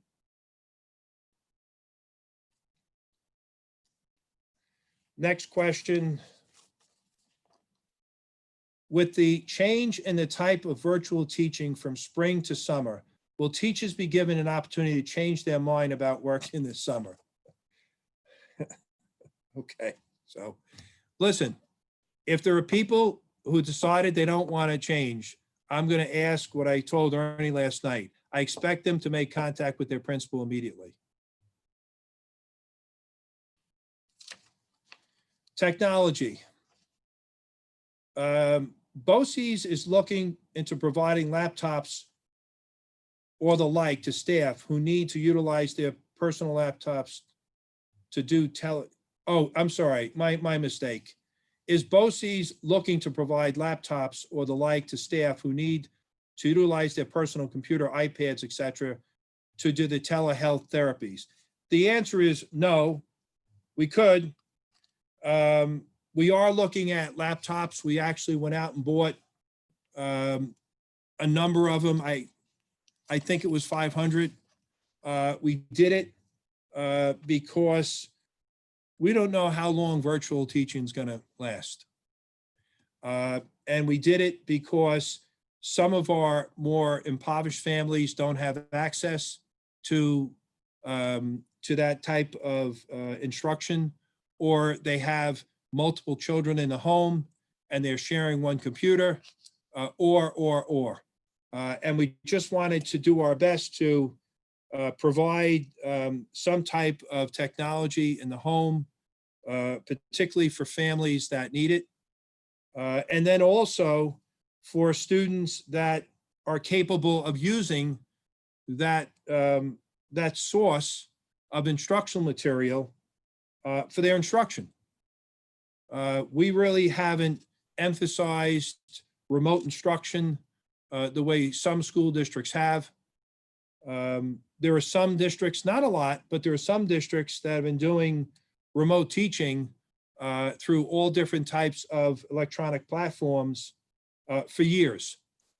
Most don't. And for good cause, because many of our students cannot benefit from that level of instruction, but there are some that can. So we went out and purchased these computers. I think it was a month and a half ago. It's been a while. And so we do expect to have that, personal laptops at home. Bring it up through your union, do it through the ranks. It's nothing that we've considered. It's certainly not a cost. If there was a situation where it's certainly a cost consideration for us. If there's a situation where someone doesn't have the computer's not sufficient to support it, support the remote instruction, or it may be they just want to use a BOCES computer in their own computer, bring it through the tracks that we have, bring it through your labor management, and we'll discuss it. Next question. There was a disconnect between staff and administration related to what teachers, service providers were doing virtually and administrative understanding support. Are administrators undergoing any training webinars to understand the basics of what their staff is using virtually? Again, that's something for labor management. I mean, I don't know what circumstances is being referenced here. I don't know who it involves. I don't know the situation. I've always learned not to jump to conclusions, but to look at situations, go to the facts. So again, please send this through labor management, and so that we can have a sense of where the issue was, what the circumstances were. If there's a disconnect, I'd like to know about it. I'd like to hear about it. I'd like to know the circumstances, and we'll address it. Next question. As we continue virtual learning, will there be any direct tech support available to families and students, as opposed to teachers-related service troubleshooting with tech issues? I think it's a great question. The answer is that there are people who did have technical issues, and we have a technical division that my understanding was we're supporting those people, we're addressing those people. We also went out and hired a consultant. When we made a decision to purchase the laptops, we decided we needed to have someone designated to support the implementation of that technology. And we're paying that person to do that because we don't have someone where we have technically trained staff who can deal with technical issues. We wanted to have someone who is more in tune with curriculum related issues that is related to remote instruction. So we're looking at that, we've addressed that. But if there are issues related to technical issues, please go through your principal and seek help. And if you're saying here that you would deny that access, go to your union and go through the process. I go to all the labor management meetings, and I go there for a reason, so I can hear directly what the issues are. So that's what I request that you do. Okay, so that addresses all of the questions that came my way. Again, thank you for the opportunity to participate in these type of discussions. They're critically important. Everyone's working very hard around here. That's what I'll tell you. Everyone is working very hard to try and address all these issues because it involves the health and safety of students and staff, and quite frankly, involves a lot of potential for serious issues going forward. So the good news is our special ed programs are full, but the concern is our parents going to send those kids back to school. And despite the measures that we take about protecting ourselves from infection, what will happen next year? And the request for staff to collaborate and to participate in the process to protect all of us, like questionnaires or temperature screenings or whatever the recommendations are in another week or a month, because all this information changes on a regular basis. It all changes. So I thank you for the opportunity. This is my preferred means of communication. If I need to share information on a robocall because it's really timely, or if there's new information, again, since our last conversation, there's been no new information from the state ed. As a matter of fact, we don't expect to receive that until mid-July pertaining to the reopening of school. And that's a concern, because obviously we're doing the best we can do to make these decisions, and they're all important decisions absent that guidance. That's the reality of what we're dealing with today. And I'm very proud of our teachers. I'm proud, very proud of our administrators who are working hard, trying to address all these issues. Very proud of the support that we're receiving from everyone at all levels in the agency. And these are serious times for our country. I know we're going to get through it. We have no choice to get through it. And I'm just so encouraged that, that we enjoy the support of parents and school districts in terms of sending kids to us, because quite frankly, when you have the type of budget crisis that districts are dealing with, one of the areas they look for is to cut back from BOCES. And we haven't seen that in special ed. We've seen just the opposite. And that goes to the quality of services that we provide. And I'm optimistic for CTE. While the numbers are lower, I'm involved with that directly. I'm involved with the numbers directly. And given the numbers that, that we're dealing with now, and the fact that we're looking at potentially one teacher losing a position for half-time, what it demonstrates to you is the support of administration for our programs and teachers here. And you can connect the dots based on that statement. So again, I thank you. I look forward to having these conversations in the future. And maybe if you give me the questions a day in advance, I'll look at them. And the ones that have to do with union issues, stay in the process. Like I said, I speak to Ernie every other night. Stay in process, and we'll do our best to answer the questions in a timely way. And I thank you for your support. Okay, everyone, have a great day. Take care. Okay, Mr. Flynn, I just want to say thanks for taking the time to be with the members. And it was enlightening, a number of things that we were not aware of. And we will continue to hopefully work together to get through this and make things better once we go back to work. And thank you, Ernie. And again, I'll give Ernie's the kudos. He doesn't care if it's 6 or 7 o'clock at night. He calls me, and I'll call him back. And he's doing a good job representing your issues. And I think it's important to know that your leadership and the leadership of the agency, we communicate regularly. If there are issues we can nip in the bud, we do that.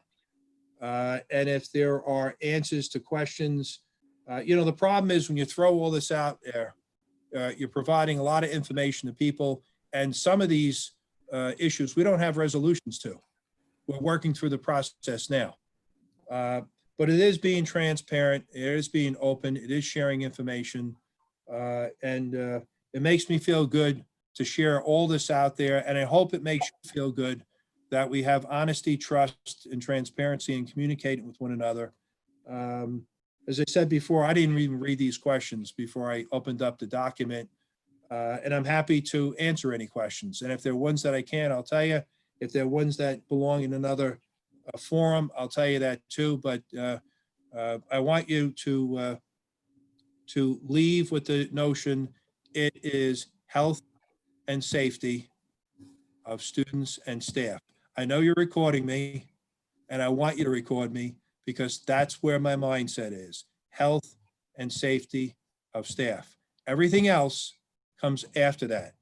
And please help me help you by ensuring that everyone who walks through these doors is complying with the measures that we want to put into place to help keep each other safe. So Ernie, thank you again for the invitation. I appreciate it. And I look forward to future invitations from your union. Thank you. Have a nice day. Yeah, thank you for taking the time. Hi, everyone. I would just say that I was happy that Mr. Flynn was able to take some time out to be here, and hopefully some of the concerns were addressed, if not all.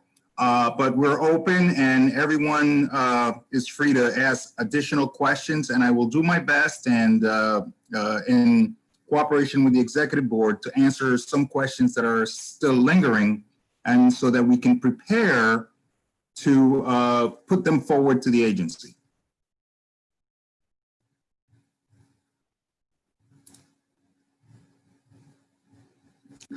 Did I freeze? No, Ernie, it's Jen. There have been no outside questions posted, and things that were posted throughout the chat were addressed, and if not, will be brought to you for labor management. But there are no questions in the chat right now. Okay. I have a question. Ernie, Yes. any update on the Unit 9 contract? We're still in limbo with that. No, we have not have any conversations regarding that.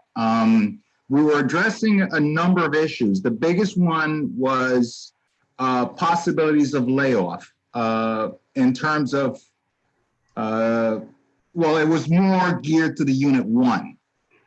And we had on average, and Mr. Flynn perhaps alluded a little bit to it, had on about 4 people that were possibly facing part-time and stuff like that. So we've tried to come up with a mechanism to protect them also. In terms of Unit, nothing outside of the governor putting something new in place would cause Unit 9 to not have a position. As to giving a contract out, it will be directly dependent on how CTE comes into play. Any idea when we'd know that? We have not had that conversation yet, so I cannot say that. What I will do is, as soon as we know, bear with me for a second, I just got to make a note to myself. But as soon as we know what the projections are, what the numbers are, and unless the districts make any changes, absolutely, that's been my biggest push. That as soon as you can, I wouldn't use the word is not guaranteed, but as long as you can, you get to the point where you can assure the members that yes, this is going to go, then say it. Outside of that, then you can't make promises that you cannot fulfill. Hi, Ernie, it's Donna. Yes, dear. Hi, how are you? Good. Good. I was just wondering, because we haven't gotten contracts, will we have to wait until September to know whether or not we have a job? No, I will make the biggest fight that that's not the case. I will, if in any way that there are a number of major things that are coming down, I believe, and I know he said it's mid-June regarding guidelines from the state and stuff like that. And I could be off on the date, but I believe the memo is supposed to come out July 13th. Right. Which is So kind of, I'm sorry. the medical lab programs can't exist without a clinical instructor. I Teach them. I don't disagree with you. I agree 100%.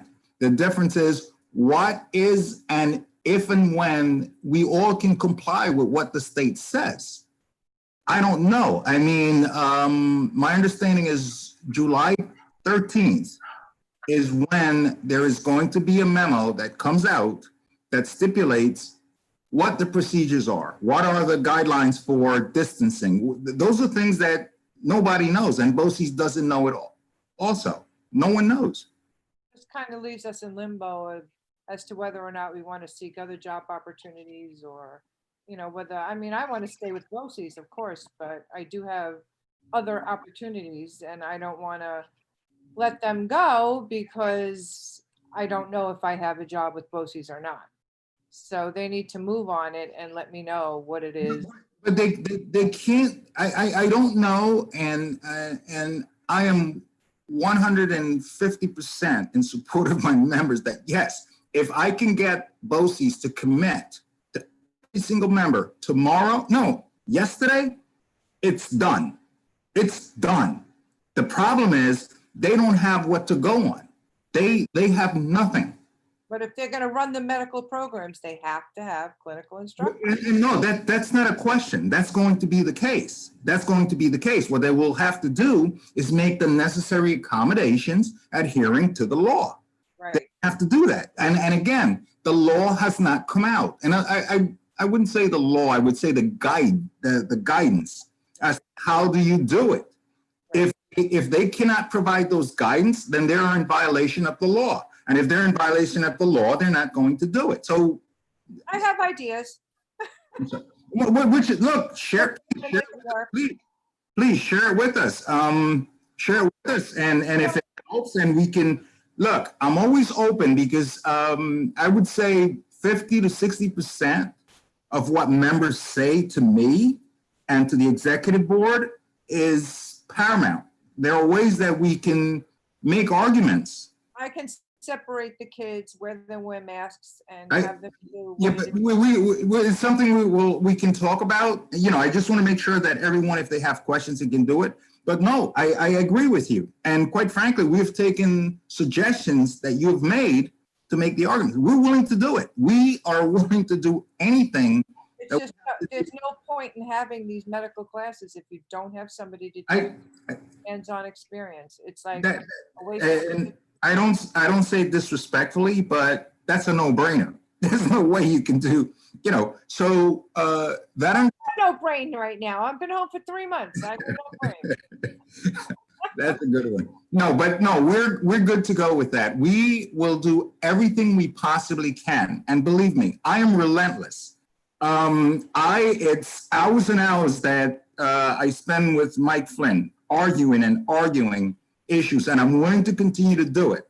It shouldn't be an argument. It should be a no-brainer. Well, Even though I have no brain left, but okay. okay, but please share that information with us, and we will definitely look, analyze it, and come up with some means by which we can make an argument, because everything comes down to an argument. I know you said you should not be arguing, but it comes. No, it shouldn't be. It's Well- a no-brainer. You know, Oh, everything, okay. somebody to teach the kids. You can't virtually teach kids how to do things hands-on. You just cannot. I don't disagree with you. I agree 100%. So, okay, have a great weekend. You too. Oh, okay, oh my God. It's not weekend yet, but all right, enjoy. So guys, we're still here. We're answering questions. Ernie, there were some, I don't know if you can see the chat, but there were some questions that came up in the chat. I can read them to you if that would be easier. Sure. I see 8 of them, but. Okay, yeah, the All right. first one was asking if summer school staffing has been finalized. The member has not heard anything, but obviously heard that the summer school meeting was yesterday. So, or do you know if summer school staffing is finalized? What I do know is that it was a 2.5-hour marathon with Mike Flynn yesterday on this summer school thing, because there are 100 issues with summer school, right, and getting back. To answer that question as best that I can, no, they still, actually, I believe he addressed it, that he still doesn't know where they're going to go, whether it's going to end up hybrid, whether it's going to be fully virtual. So it was answered a little bit in the comments, which I think you would probably agree with the answer. The best idea would be to reach out to that principal to find out, for that specific member should reach out to the principal to find out their status. Oh, absolutely. That's the biggest recommendation I've made to members that directly reached out to me, is that talk to your principal. Quite frankly, and it's just my opinion amongst us, the members, is they're going to say, I don't know. Nobody knows. They have no answers. There's still a wait on June 13th on what is it. They still don't know. They're going to get started virtually. But is it going to be virtual to the end of the year? I'm sorry, the end of the I think it's more specifically about a position of staff. So, but I think, again, reaching out to the principal would be the avenue to pursue that answer. I will agree. And the other question that was in the chat was asking if our union was involved in the work rules for this summer. For instance, the addition of live instruction. I'm not sure I get the question right. what was, I guess, were there any discussions held? I'm sorry, my daughter is stomping in the background. Were there any discussions held as far as between the union and administration about adding the live instruction? Well, we do not have a say in terms of, from the union side, we don't have a say as to how the instructions are going to be disseminated, outside of making sure that they adhere to the rules in the contract. So, for example, if you are required to do in person and you don't want to do it, we don't have any control over that, then you have the right to say no. I do have Mr. Semino, hopefully is around here, trying to make sure that we can address issues that members may have regarding safety and health in the environment that we will have to undertake. I think this question was asking about the virtual live instruction that teachers are now doing for summer school. I'm not sure I'm getting it. I'm not sure. Special education teachers were instructed at, and please someone correct me if I'm wrong because I was not at the meeting.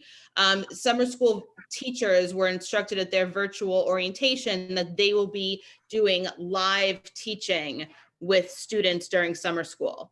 The question is, was that discussed with the union and admin prior to No. staff? No, I can say this, that we did not engage in that conversation. That is something that we do not have a control over. I looked at other entities. One great one is Nassau, where they cannot tell the district or engage in how the instructions are disseminated outside of, and unless it's in violation of the contract, unless it's in violation. And given the circumstances, I would be a little bit careful in making a specific argument on the dissemination. The reason for that is, if the governor is going to turn around and say, hey, guess what? This is how you're going to do it, that could be a dilemma. Yes, it's great if we can have a discussion and we can control the situation, but it's not that simple. So bottom line or bottom answer is no, we did not have a discussion on that. I just want to make sure it's clear that that's not within our ability to do.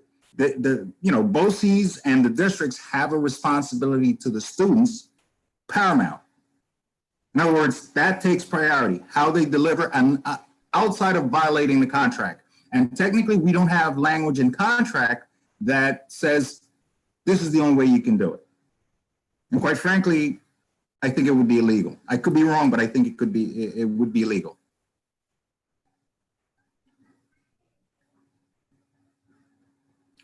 Were there more questions in the chat? I'm not sure.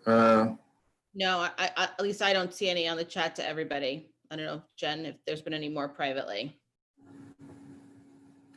Okay, so I'm available to answer questions, any other concerns. I'm actually trying to figure this out. And guys, gotta bear with me a little bit. I'm supposed to be the computer networking guy, but I don't use this. I don't know what the hell is.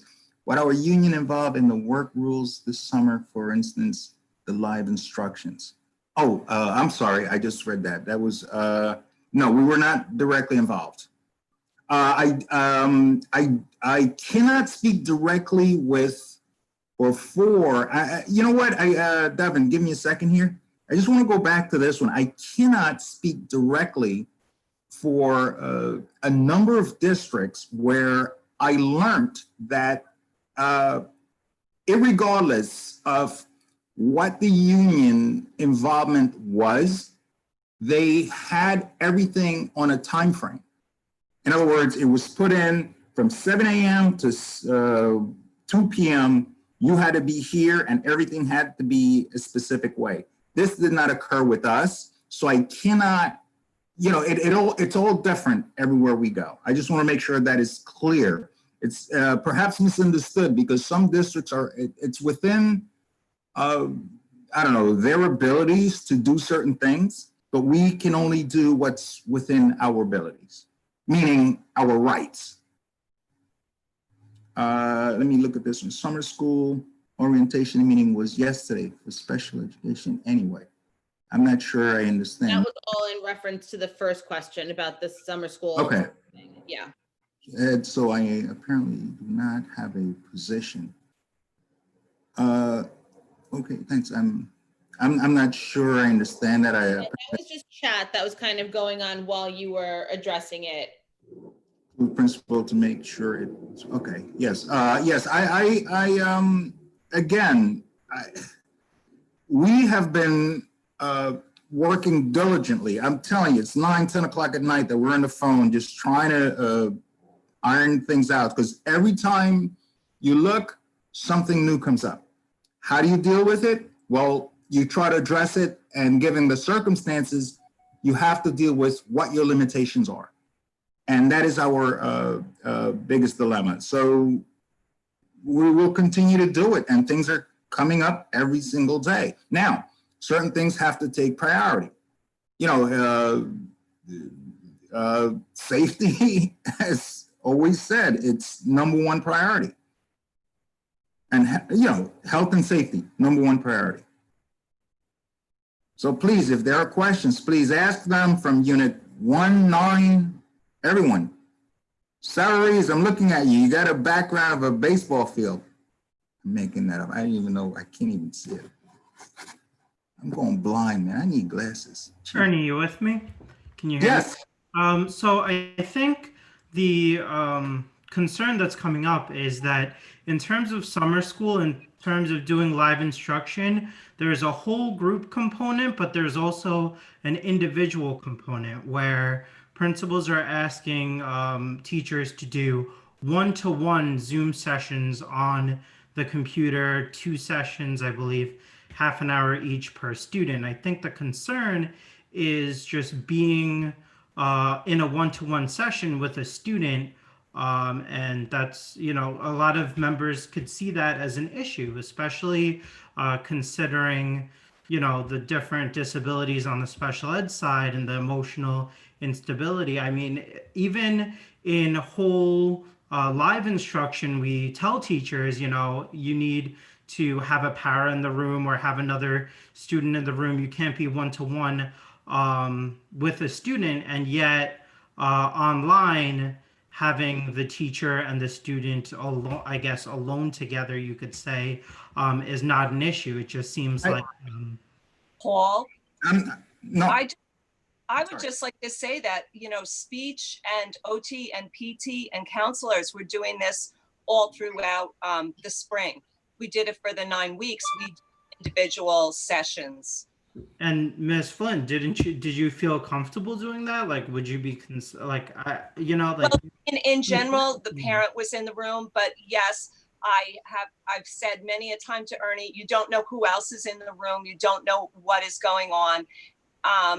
You know, in general, we got used to it, but it's a tenuous situation. And in particular, being male too, like, I feel like, not that for a female it would be any different, but there is a sense of like a false accusation that could be made that ruins careers, you know, whether it's true or not true, or, you know, whatever it is. You know, that's definitely concerning. And well, I think with us, did request, I believe part of it was that an adult needed to be home for these sessions and in the room. I just want to answer this, and Mr. Verghese, did I? Yes, Varghese. I did get an email from you talking about this. It was earlier today. Mm-hmm. One of the things that I have to figure out, and Soma's going to have to help me out with this, she's the one that primarily deals with the Zoom part of this, Mm-hmm. is when it comes to recording, I don't know if it records both sides, which has to be looked at. For example, are you recording the other person? I'm telling you, it was a technical thing that when I saw the question, I had to look into it. Where, for example, like this was recorded. I've never looked at the recording. So I don't know if, let's say, for example, the recording shows both ends.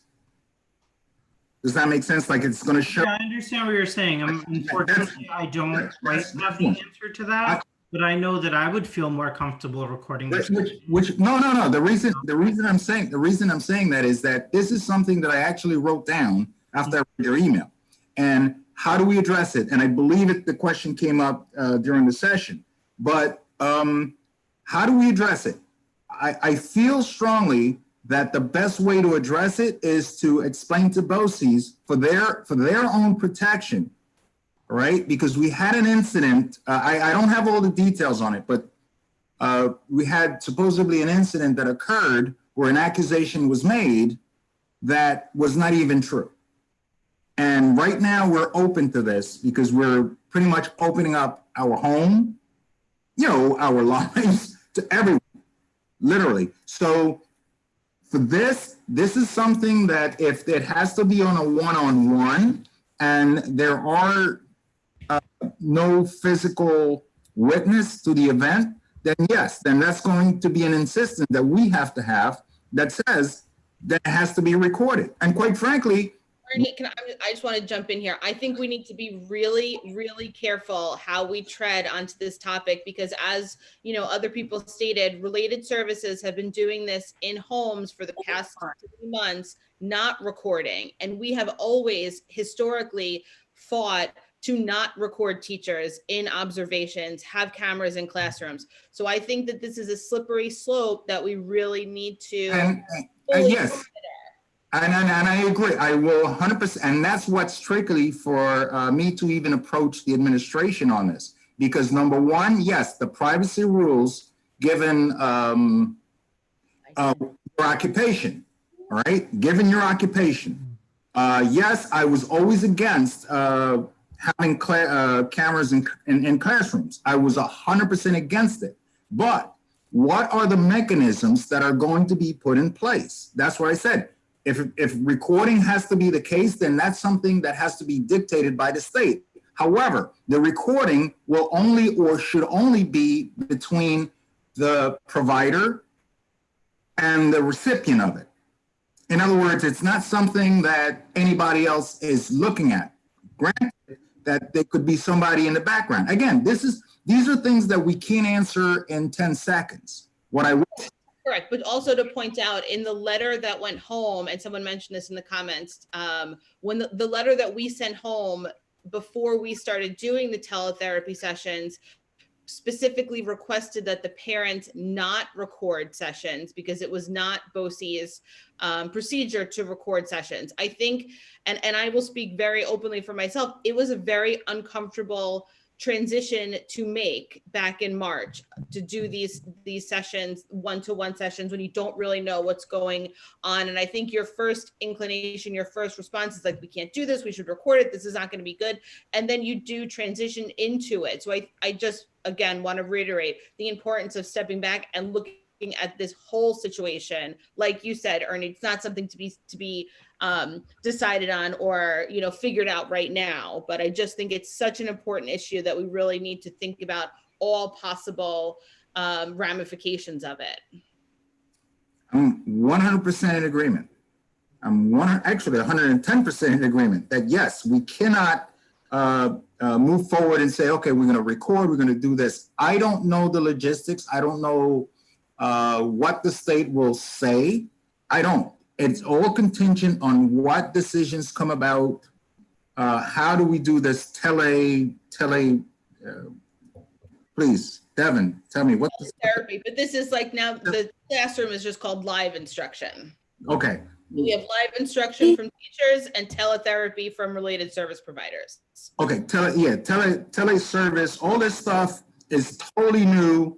We're treading new waters. No one knows what it is, how to deal with it.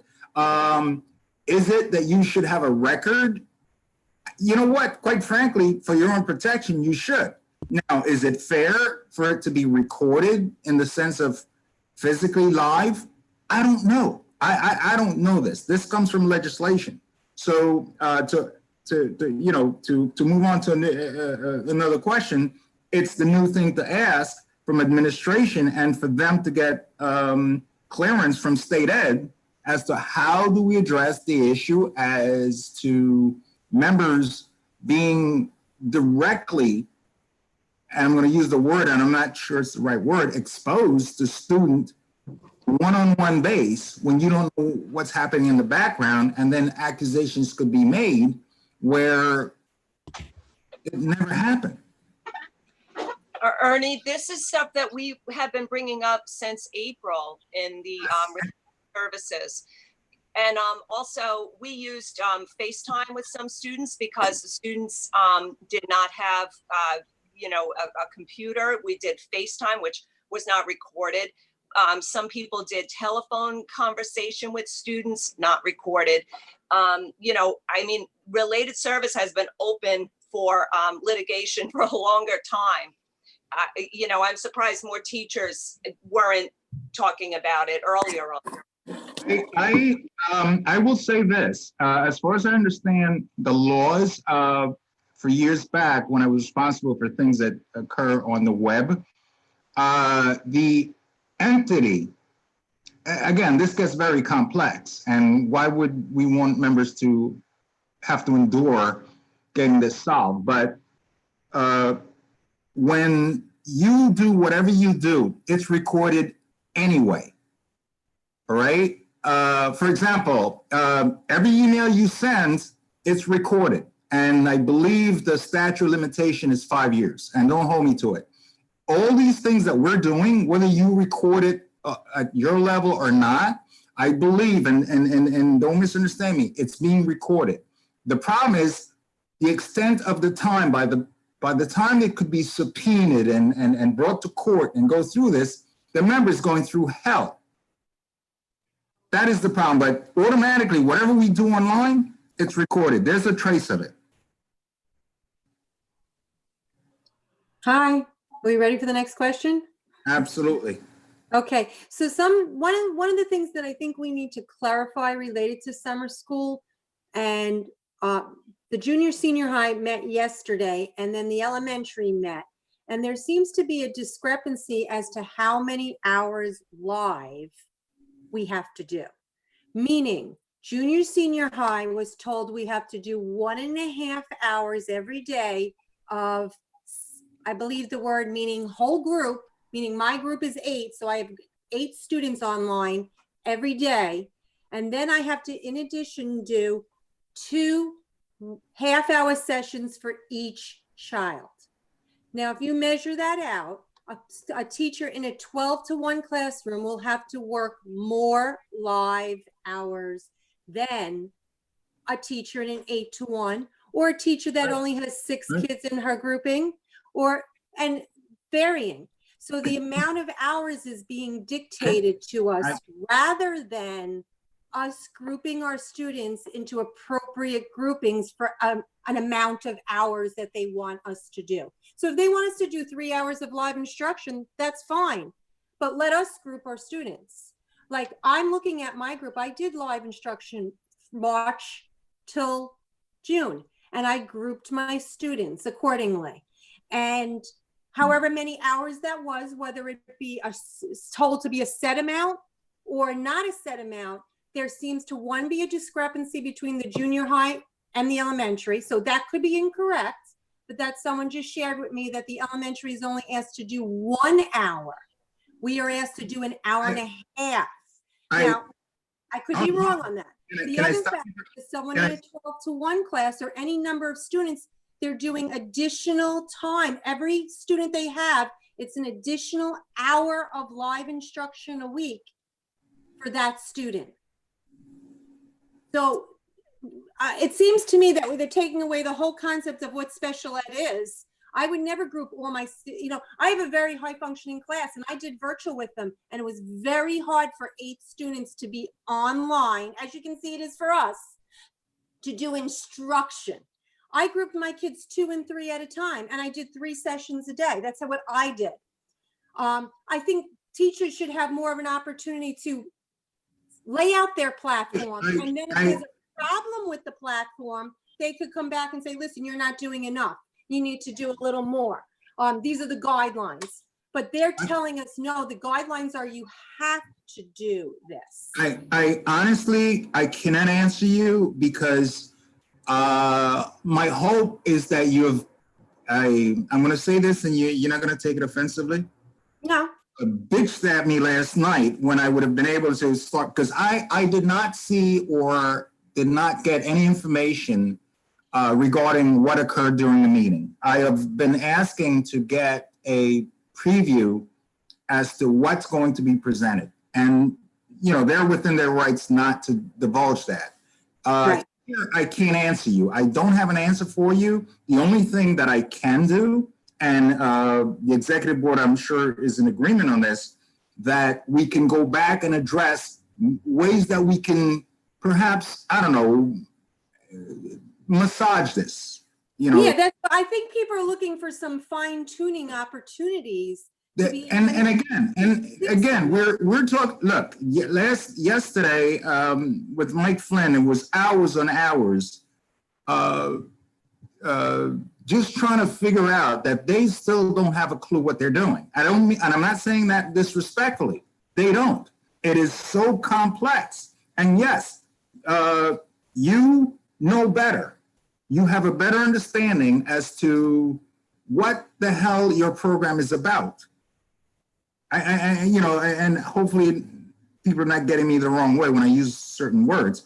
I had a conversation earlier in the day and the member brought up certain issues and I pounded him to make it better. And quite frankly, he stepped up to the plate. The problem is if I don't know, I can't address it. We just found out at 6 o'clock, the meeting ended last night. And just right now through this meeting, I found out that there was a discrepancy with the elementary. So we're just finding this information out in this day, in the last 20, even not even 24 hours. Right, and I am also right now. I'm just sharing that information. right. No, and I agree. No, and I agree, and I'm glad that you're sharing it because I just found out about it. Right. And now I'm going, wait a minute. I didn't even get a chance to digest and figure out how to come up with the strategy. You know, early in the day, you call me, I'll see what the heck I got to do to try to resolve it. Right now, I can't give an answer because I have no clue how they made the decision. I'm not looking for an answer. I just wanted to share that. And the fact that I don't know, maybe there is an elementary teacher available who was at their meeting to say, no, Teresa, we were told an hour and a half also. So I don't even know if that's true information. I'm saying someone shared that, a member shared with me that they heard. So whatever it is, there's information floating around. And Right. the biggest problem I'm seeing is that I asked yesterday at the summer school meeting directly, I said, so if you're in a 12-to-1 classroom, you're going to be asked to work additional live hours. And we're not talking about our platform. We're also asked to put a platform on the computer. We're asked to, when I mean by a platform, supplemental work that the student can go to, whether it be Google Classroom or other Success Maker, other website pages that the students are asked to go to and do work independent of our live session. They emphasize that we typically work a 5.5-hour day in summer school, which is correct. But in order to put the stuff, in order to work virtual, you need a little bit more time. And I don't think a couple people may be against live, a couple people are for live, whatever they want. It was kind of the restriction and then the exact number hours that you have to work that seemed to be a bit of a problem. You're going to have like a classroom. It's going to be a very ineffective classroom in my room to have 8 students on my screen for an hour and a half each day. I would rather have 2 students on the screen, 3 students, and they would have a much more quality lesson. That's the proposal that we asked for, and they said, no, that's not what they want us to do. So we were told clearly no. Was that a physical document? There is I have let me just pull it out because I. No, have no, it- no, I just, no, the reason why, because I just want to make sure that other people that may have other questions, can you forward that to me so I can take a look at it? I mean, okay, good. Forward it to me, and in addition to that, we will look into it because we don't know. I honestly don't know this, and I don't want to, No, no problem. forward it to me, and we definitely going to make sure that we look into it. Okay. right. I also just want to say again, we've been saying this, the related services, we're saying this from the get-go with all of this stuff, that we worked a lot more than everyone else. It was inequitable. And I just want to say that again, because I hear what Teresa is saying, and I agree. You're in a unit, you should be kind of working, you're getting paid the same amount of money. But that wasn't the case. That wasn't the case all spring. And they've done a little better by us right now. We're seeing fewer slots, but still, we're doing a lot of live therapy. And we also were in charge of putting up extra materials, sending materials, emailing, contacting parents, all that stuff. Thanks. More questions? I do apologize, guys. I suck at reading the chat at the same time. I've been told I need glasses, and Brittany, there's a lot of comments, questions about the parameters of the summer school day. I think we were hoping that there was going to be a little bit more of a set start and end time, but someone mentioned they were asked to be flexible once again. wait a minute.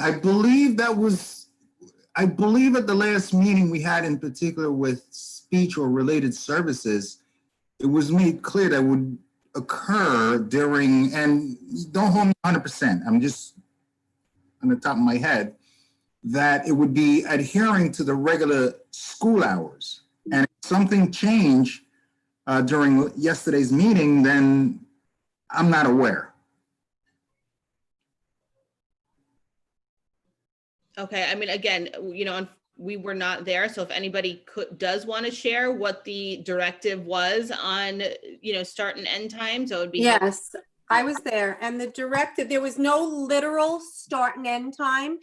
What was stated was that you have a 5.5-hour workday. So for example, if you chose to start your day at 8 o'clock and you wanted to take a lunch break, you had to then end your day and be available within the school. And then there was this generalization statement: within the school day's hours, you should be available for email or contact. So it kind of was very, and we were told again that we had to be flexible. So there was no clear, we started at 8:10, we end at 2:50. It wasn't like that, but it was implied that the school day begins around 8 and ends somewhere around 3.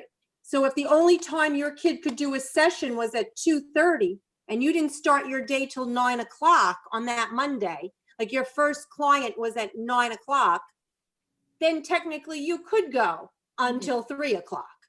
That's how it was brought out. So to be a little flexible about that, but there was no set guidelines on the exact hours. Does that make sense? Yes. Okay. This is Ronnie Heisman. Because related service, particularly speech, was so heavily impacted during that 3 months, going till 4, 4:35, 6 o'clock, we specifically asked that they would make sure the teachers knew the kids had to be available 8:30 to 2:30, not waking up at 11 or 12, so we can schedule. So this really needed to be hit home, and I really resent the need to be flexible again. He also talked about doing a staff meeting 3 or 4 o'clock. That's a no-go at this point. I mean, that's going well beyond. It should start at 2:35 at the end of what our day is supposed to be, or people should leave the end of their day open on those meeting days. But we were really well taken advantage of, the related service staff members during that time, and we specifically requested that parents be made to know that that was the case, because part of the reason we were going late is we had people that had special requests or whatever, but now we're past that. They were told when they took the program what our hours would be, and they were supposed to have accepted that. So I'm really, that really needs to be spoken to again through administration regarding that, because we were assured that they were only going to, they would have to be available during those school hours, so we wouldn't have to be flexible again and going late into the day. To answer that, like I said, I believe they did say that. I believe it was put in a memo, and please don't hold me 100% to it. But in the last conversation we had jointly in a Zoom meeting with Ms. Wilson, that it would be adhering within, the workday, whatever the workday is, 8 to 2, whatever the numbers are. If that has changed and there is a need to have some degree of flexibility, I'm aware. I can't answer to it. I don't. I did not see the document that came out. I see it. I was not at the meeting, so I don't know. So I can't answer it. Was the document shared with the families, and how are they communicating with the families? My understanding was, yes, that absolutely, that the families or the parents were going to be made aware as these are the constraints. It's within whatever the workday is, and you have to be available. Now, are they going to comply with it? That's not up to us, and we cannot in any way expect it or try to impose it on them, because that's not going to happen. All right. For example, BOCES sends out a memo that says, hey, you're required to be here from 8 to 2, or, within 8 to 2, and you're scheduled for 8:30. If they don't do it, then they don't do it. But once BOCES gave us the directive that you work from 8 to 2, that's it. You follow your directives. You're not violating any rules. And at that point, if this parent says, hey, I'd rather you, engage at 4 o'clock. No, you just document the fact that you're given a directive that we operate between 8 and 2. End the story. I mean, and I can say that from the union leadership, and you guys can hold me to this. You're given a directive, and the directive says, and it was sent out to the parents, that they need to adhere within this time frame. And if they fail to do it, it's our responsibility. Ernie, I just reviewed this, and although it was discussed, like I said, timeframes about what the school day is, there is nothing in any of this. We have 2 documents. We have one that says our distance learning responsibility guide, and there's one for related service, and there's one for teachers. And there was our agenda sheet, and none of it refers to what our hours of the school day are. It does address they need to be flexible. Right. No, I believe what was happening at the time, we had, and I do apologize to you because we were dealing more with the related services who felt that their needs were gigantically bigger than that of classroom teachers and so forth. So it may throw it off a little bit. Well, as a classroom teacher, I feel my duties were extremely responsible too during the school year. I feel that again, many hours beyond what was required of me was utilized. I don't think maybe the teachers voiced that as strongly, but I would say that I think our communication logs document how much time and extra time we had to put in also. You're 100% right. We all did.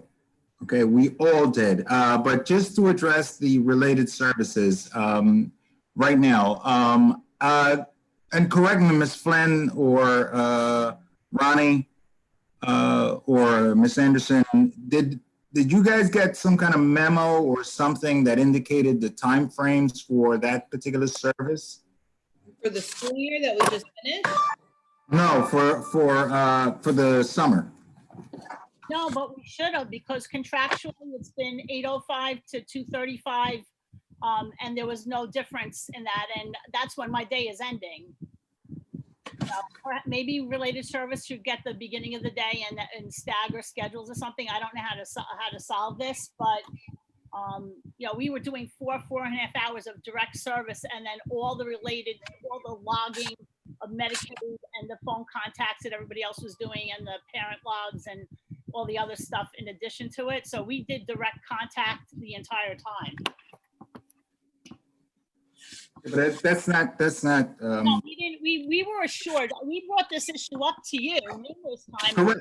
Going And into that's summer, that the parents must be told your kid has to be available between 8:30 and like 2, whatever the school day is, for their services. And if you can't be available, then that's that. That was what we were told, that we were going to be assured of that. And we said that numerous times because of people going well into the late afternoon and evening with their sessions. And we were very flexible to parent schedules, because we were doing direct service, so we had to be, but in order to see our kids. But we want to keep our day to the contractual hours.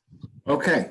Well, Now, another question that just came up here, or comment question, which I think is right, piggybacks off of the workday hours, is the scheduling of all of this done from a remote place, like the scheduling of the live instruction, learning, the scheduling of the telehealth, was any direction given on how to start to climb that mountain of scheduling all of it? Yes. Oh, okay. Yes, it's quite interesting because one of the suggestions that was made was maybe when the service people know who their classroom is, there should be some kind of contact. And that was ignored. One, ignored. Two, service people brought up an idea of, I think Ronnie just mentioned one of her ideas, that was ignored. And we were continually told, work together. And we know this is difficult, but you have 3 days. We're given 3 days. The first 3 days, we have to have our platform and our schedule completely up by that Friday. So, in good common sense, as soon as I know my schedule, I'm going to contact those service people and say, hey, let's work together, see what we can come up with. But first of all, not everyone has all those contacts because some people are non-contracted BOCES people, and they were asking for that information that was coming to them, but not quite here yet. All these type of things. So one of the other things that was asked, and I didn't say it was a great idea or good or bad. I don't know if it was good or bad. Teachers asked for a platform, a concrete time, like, how they have SRA, maybe give them the 8:30 to 10 slot. And that's the time that they have to do that hour and a half, that type of thing. That was said, no, we can't do that. We're not going to do that. Then there was question from service people saying, should they have first preference on all the time slots? And that was thought not to be a great idea, which I kind of agree with, because if I'm trying to schedule 8 kids for the exact same time slot, how's that happening? I'm emailing all my parents and I'm saying, is this good? And then you're going to have 1 or 2 parents say, I'm at work during that time. I can't do it during that time. But that type of thing, whatever's going to happen. So yeah, it was a big mess is the basic answer to it. And the statement was, you have 3 days to work it out, people, figure it out. So no guidelines other than us using our own common sense as to how we're going to do it. Ernie, it's Blanca. Can I ask a question? Mhm. Hey, I don't want summer school, but obviously the rest of us, we were all in Google Classroom or whatever format together. Is it fair to say, like, I don't know what the start date is in start time is in different buildings, but do we have a right to say, hey, my day in summer starts at 8:25? Is that when we can start and we can go by that? Because I'm telling you, I know my day sometimes ended like many people here, 6 o'clock, 7 o'clock, 9 o'clock, 10 o'clock at night.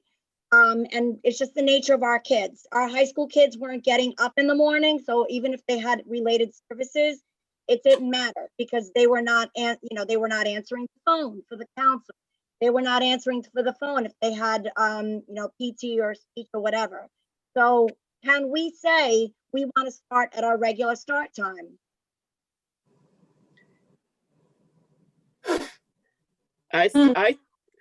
I was under the impression that we were told you're working a 6-hour day. If you want to work it out a little bit earlier or a little bit later, that's fine. But whatever time you're starting, it's a 6 or a 5.5 hour day technically. I know that at elementary, the teachers were told that they will be scheduled for their 1 hour block. And so they will be scheduled first. We're going to get a master list, and the speech therapist and those people have to then go along with that, so that if all the 1211 classes are having their group time from 9 to 10, you have to see if you have other students that wouldn't be in that group that you could schedule from 9 to 10. And if you have your Strive kids that are going to have their group time from 11 to 12, you can't take them out of that. So they, the administrators, are scheduling that block time for the teachers. And so that part will go in first, and then related service is allowed to schedule around that. Well, that almost has some, benefit to it, because if teachers are left to schedule that group time whenever, you could run into a situation easily as a related service provider where you could have an hour during the day where you can't schedule anybody because they're all in a group lesson. And then just by virtue of what happens, your day would then be extended an hour. You know what I mean? Exactly. Yeah. Absolutely. I don't think that that's a bad thing. When we come in every year, we get a master list of what classes have gym and what classes have specials during these, times or whatever. And so we'll be working around that, as long as you have a varied caseload, and you can do that. This is Lori Wagner. Can I just ask a follow-up question to that? So they're going to make the schedule for you guys, and then if one of the students in your class can't make it during that time on that day, is that okay? Or is that something that then the teacher has to go back and reschedule it in order so that? No, that's it. The parents signed up for summer school. If they were in school, they would have reading from 10 to 10:45. Because that at junior, senior, that's not what we were told. We were told, reach out to the parents and see when they're going to be available. And then all of the students have to be available at the same time in the classroom for that entire 90 minutes per day. No. Yeah, so we were given an hour and a half of that time, where you guys were only given an hour. So that right there, we're seeing a large discrepancy. No, well, elementary, they suggested an hour, but it could be an hour to an hour and a half. But they're also. Oh, no, we have a memo here that says hour and a half. We had the memo, the book that they handed out said elementary suggested 1 hour, but synchronized teaching 1 hour to 1 hour and a half. But they also suggested that, you vary it. So you put on a reading book for a half an hour, or however you want to do it. It doesn't necessarily have to be. They said mindfulness. They said reading. They said a lot of different choices they were given, so that you don't feel overwhelmed by having to fill in that hour and a half. We were clearly told that it has to be live instruction for an hour and a half. Now, if you had a student that left for a break, that's fine. It's not like oh my gosh, that kid left, you didn't get his hour and a half in. But it was meant that your job was to be teaching however you wanted to break up that hour and a half for the day. If you wanted to do 3 half-hour sessions, that's fine. But you had to have all your students in that 1.5 hour block of time. They did not say we could read to them right then and there, but we could not put on a video and leave the room. And yeah, I don't think I'd be and then we were told that our summer school administrators have to be invited into our Google Classroom so they can pop in if they want to. Yes. Also at elementary. And also that you have to take daily attendance and report any student who has not attended for that day to the TC and the principal to follow up, right? Yeah, I don't know how we're doing that. Yeah. I mean, to be honest, I did take attendance and send that in my communication log weekly. So when I did my classes during the school year, I checked off Johnny was here, Pete was here, Susie was here. Oh, look, no show from this kid. And that went in my communication log when I handed it in on Friday that we were required to hand in. But now there's this extra monitoring of us. Not only our platform is our plan book, and there has to be supplemental work, but there's additional hours, and then the day has to be flexible. So it basically implies that the day is expanding. If you guys can't get your day into that neat little box, it's going to expand. So if you have some difficult parents that are saying, listen, my kid can only handle 3 o'clock. You got to do it at 3 o'clock. We're going to be asked to do it at 3 o'clock. And also, we have a lot of kids who receive a lot of service. Right, yeah. An issue as well. How can a kid, they're going to do 5 hours on Zoom a day, it's going to Imagine doing that. Yes, Teresa, I can imagine. I know. I'm not saying you didn't. I'm saying I didn't. I did a lot, but at least I knew to break my kids up. So if I had little Alexis, she was only there Monday, Wednesday, and Friday. And my kids wanted to be on there. They were high functioning. They were like, yeah, let's do this. I can't imagine what it's like to put kids fun. on for that many hours a day. And then the kids have to do gym. They're gonna do APE. Kids are gonna do gym on here too. And we're fighting for that time slot.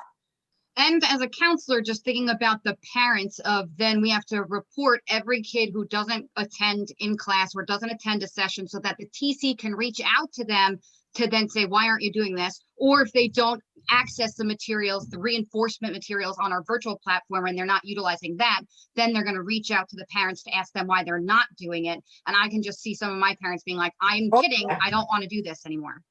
Right. And that's going to happen. Were related service providers asked to develop a virtual platform? Yes, and individualized for every of the 22 students on our caseload, and then make sure that they're accessing them and that they are differentiated for their level and their IEP goals. And that if they're not accessing them, then we report them to the TCs and administrators that they're not utilizing them. In addition to your direct service? Yes. Yes. Plus the teachers also. So it's specifically on our related service requirements that we have to create a virtual platform, which may be different than the virtual platform that the teacher's using. So now these parents may have to sign into Seesaw, Class Dojo, and also Google Classroom and access all materials on a daily basis, or they get reported to whoever is going to follow up. Lori, here's just a question for them accessing your virtual platform. What service or mandate is that meeting? If you're providing your direct service to them, it's in place of our handing in a physical plan book. It's going to be used, which we have to then make our TCs and the principal co-teachers so that they can come on to check that we are posting work 2 days in advance that's differentiated that the students are accessing in lieu of handing in our plan book. Lori, I think wait a second, hang on. But what mandate is it meeting? That's what I don't understand. If you're providing your individual therapy and you're providing group therapy, what is them checking into a platform? What mandate is that meeting? I think it's a requirement of the plan book. That was my understanding, but we have to ask for clarification about that. Lori, wait, Lori, who? In a plan book, we do the logs, the related service logs right on the computer. So we generally, if we hand something in, is just our caseload list and our demographic. Totally agree. But on our responsibility guide for summer, it specifically says related service providers have to develop a virtual platform and update it. Devin, I'm going to send you a copy of it. And that's certainly something, Lori, I don't know if that was in the initial questions of clarification, but my question to that would be, what mandate is that meeting? Or, does that apply for related service providers specifically? Right. We email our materials directly to the parents for them to print them. We don't have an online format. That nobody did that. That's not how speech works. That's what it sounds like. It sounds either like it's a misunderstanding or that it's something new that requires clarification. Yeah, that would make Devin, I just sent you a copy of the related service, that page that has that on it, that Lori. Yeah. So you'll have. Okay. I emailed about that. I have to check. Okay. I emailed Rob about that because we don't do that. I said something about it. We don't do a plan. We don't do a plan book. We do the related service log right on the front line. and that's what we're going to continue doing. So we don't do a plan book in advance, and we have Right. Yeah, that's not listed on the requirements for elementary, by the way. No, and Zoom, and a lot of us use Zoom as our platform. We don't use Google Classroom, and we email. Like I said, every one of my kids is different. I email to the parents so they have the materials in front of them during the session. They don't get any extra work because we're seeing them for every single one of their mandated sessions. So there is no need for us to have a platform to go back to because they're already being seen. Right. Right. That's the mandate. So when you talk about a teacher's mandate, what are the required hours of special ed service per day? Not how many hours is the school open, but how many hours of direct instruction? I mean, under the regulations of the state law, it's usually about 4, depending on how many subjects you're teaching. And based on our IEPs, we have four subject areas in our building. So you would think it would revolve around somewhere around that time, that amount of time. And they're not really, not that we want them regulating that time down to us. I don't necessarily want them saying you have to do 2 hours, you have to do 4 hours, you have to do 1 hour. But it seems like they're adding a lot of extra stuff for us to do. And they're not accounting for how many hours that's taking up in our day.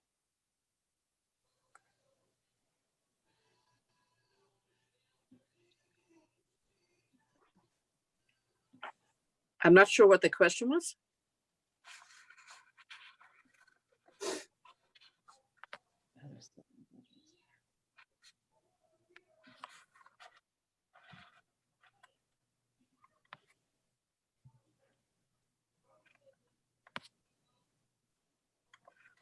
Devin, should this then be moved all up to labor management?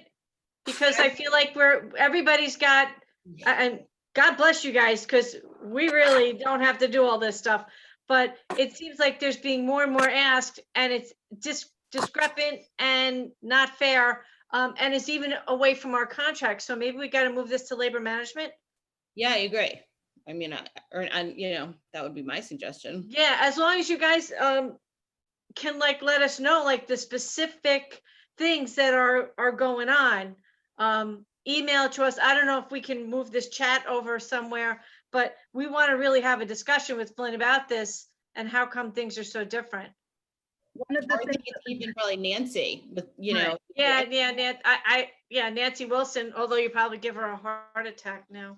One of the things that we have asked for as an executive board is that we have a copy of these materials so that we, while I don't teach summer school, I still have to answer questions about summer school. So that is something that we have been continuously advocating for. Obviously, we do not have the same materials in front of us that you guys have, but we will get a copy of that and, to make sure we can adequately adjust these questions.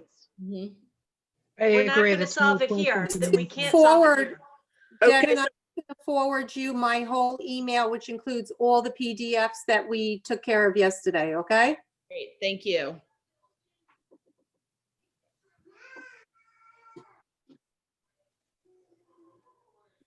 Anybody else?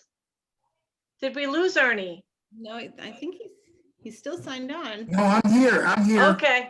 I'm just listening, digesting. It's my biggest thing is to digest, get more information and understand. So you guys. We lost him. Sorry. No, play the role. I'm still here. Do we want to wrap this up since it's almost 5 o'clock? Sounds good. Okay. All right, Ernie, you want to say a last word? I'm sorry, I'm taking over now, but I'm getting hungry. You know how I get. Well, it's fine with me. Thanks, everyone. I'm glad we were here. I am glad that we had an opportunity to conversate, and perhaps we may need to engage in another meeting, multiple meetings. I don't know anyone's schedule to be able to have discussion, openly be able to express our concerns. And quite frankly, this is a way where we can learn what the needs are. So we will move forward to making this more often than we do. Hey, Ern, can I just ask one thing? Can we get a copy of what you're gonna send up to labor management so we're all on the same team and someone didn't have something on there so we kind of know what you're gonna bring to the table? Is that okay? Absolutely. I don't have a problem with that. The only dilemma is then it's going to be a couple of pages, but no, because we haven't, I just want to share this real quick. And it's been an argument I had with the administration. And Sean, you were a part of the executive board, so you're aware of this, where I don't take anything off of labor management unless we truly resolved it. So yes, absolutely. All these items, from the executive board, if they feel that it has to go on labor management, it's on it. Ernie, that would just be an agenda. That's not going to be super specific, person related. It's our normal agenda is what you're talking about. You're talking to me, Miss? Yes, Atali. Well, yes. Well, it's only labor management solely bullet point the particular item that Yes. Like it doesn't go into it. As long as everybody realizes this isn't going to be a dialogue and verbatim, it's going to be bullet points of what will be covered.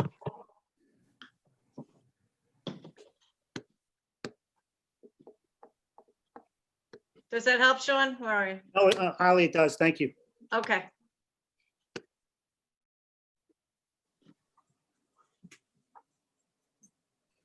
Okay, Ernie, do you have anything else that you'd like to close us out with? No. Or okay. No, you guys can, step in and you guys do the closing. Well, thank you everyone for coming. We so appreciate the engagement and sticking around. Keep checking the website. Jen is doing a fantastic job of improving our communication and making sure that we're getting to everybody. And we appreciate everyone that sent in their emails. She's putting all updates on there. So just continue to check the website. And thank you very much. Thank you. Thanks, guys. Thank you, everyone. Thank you. Thank you.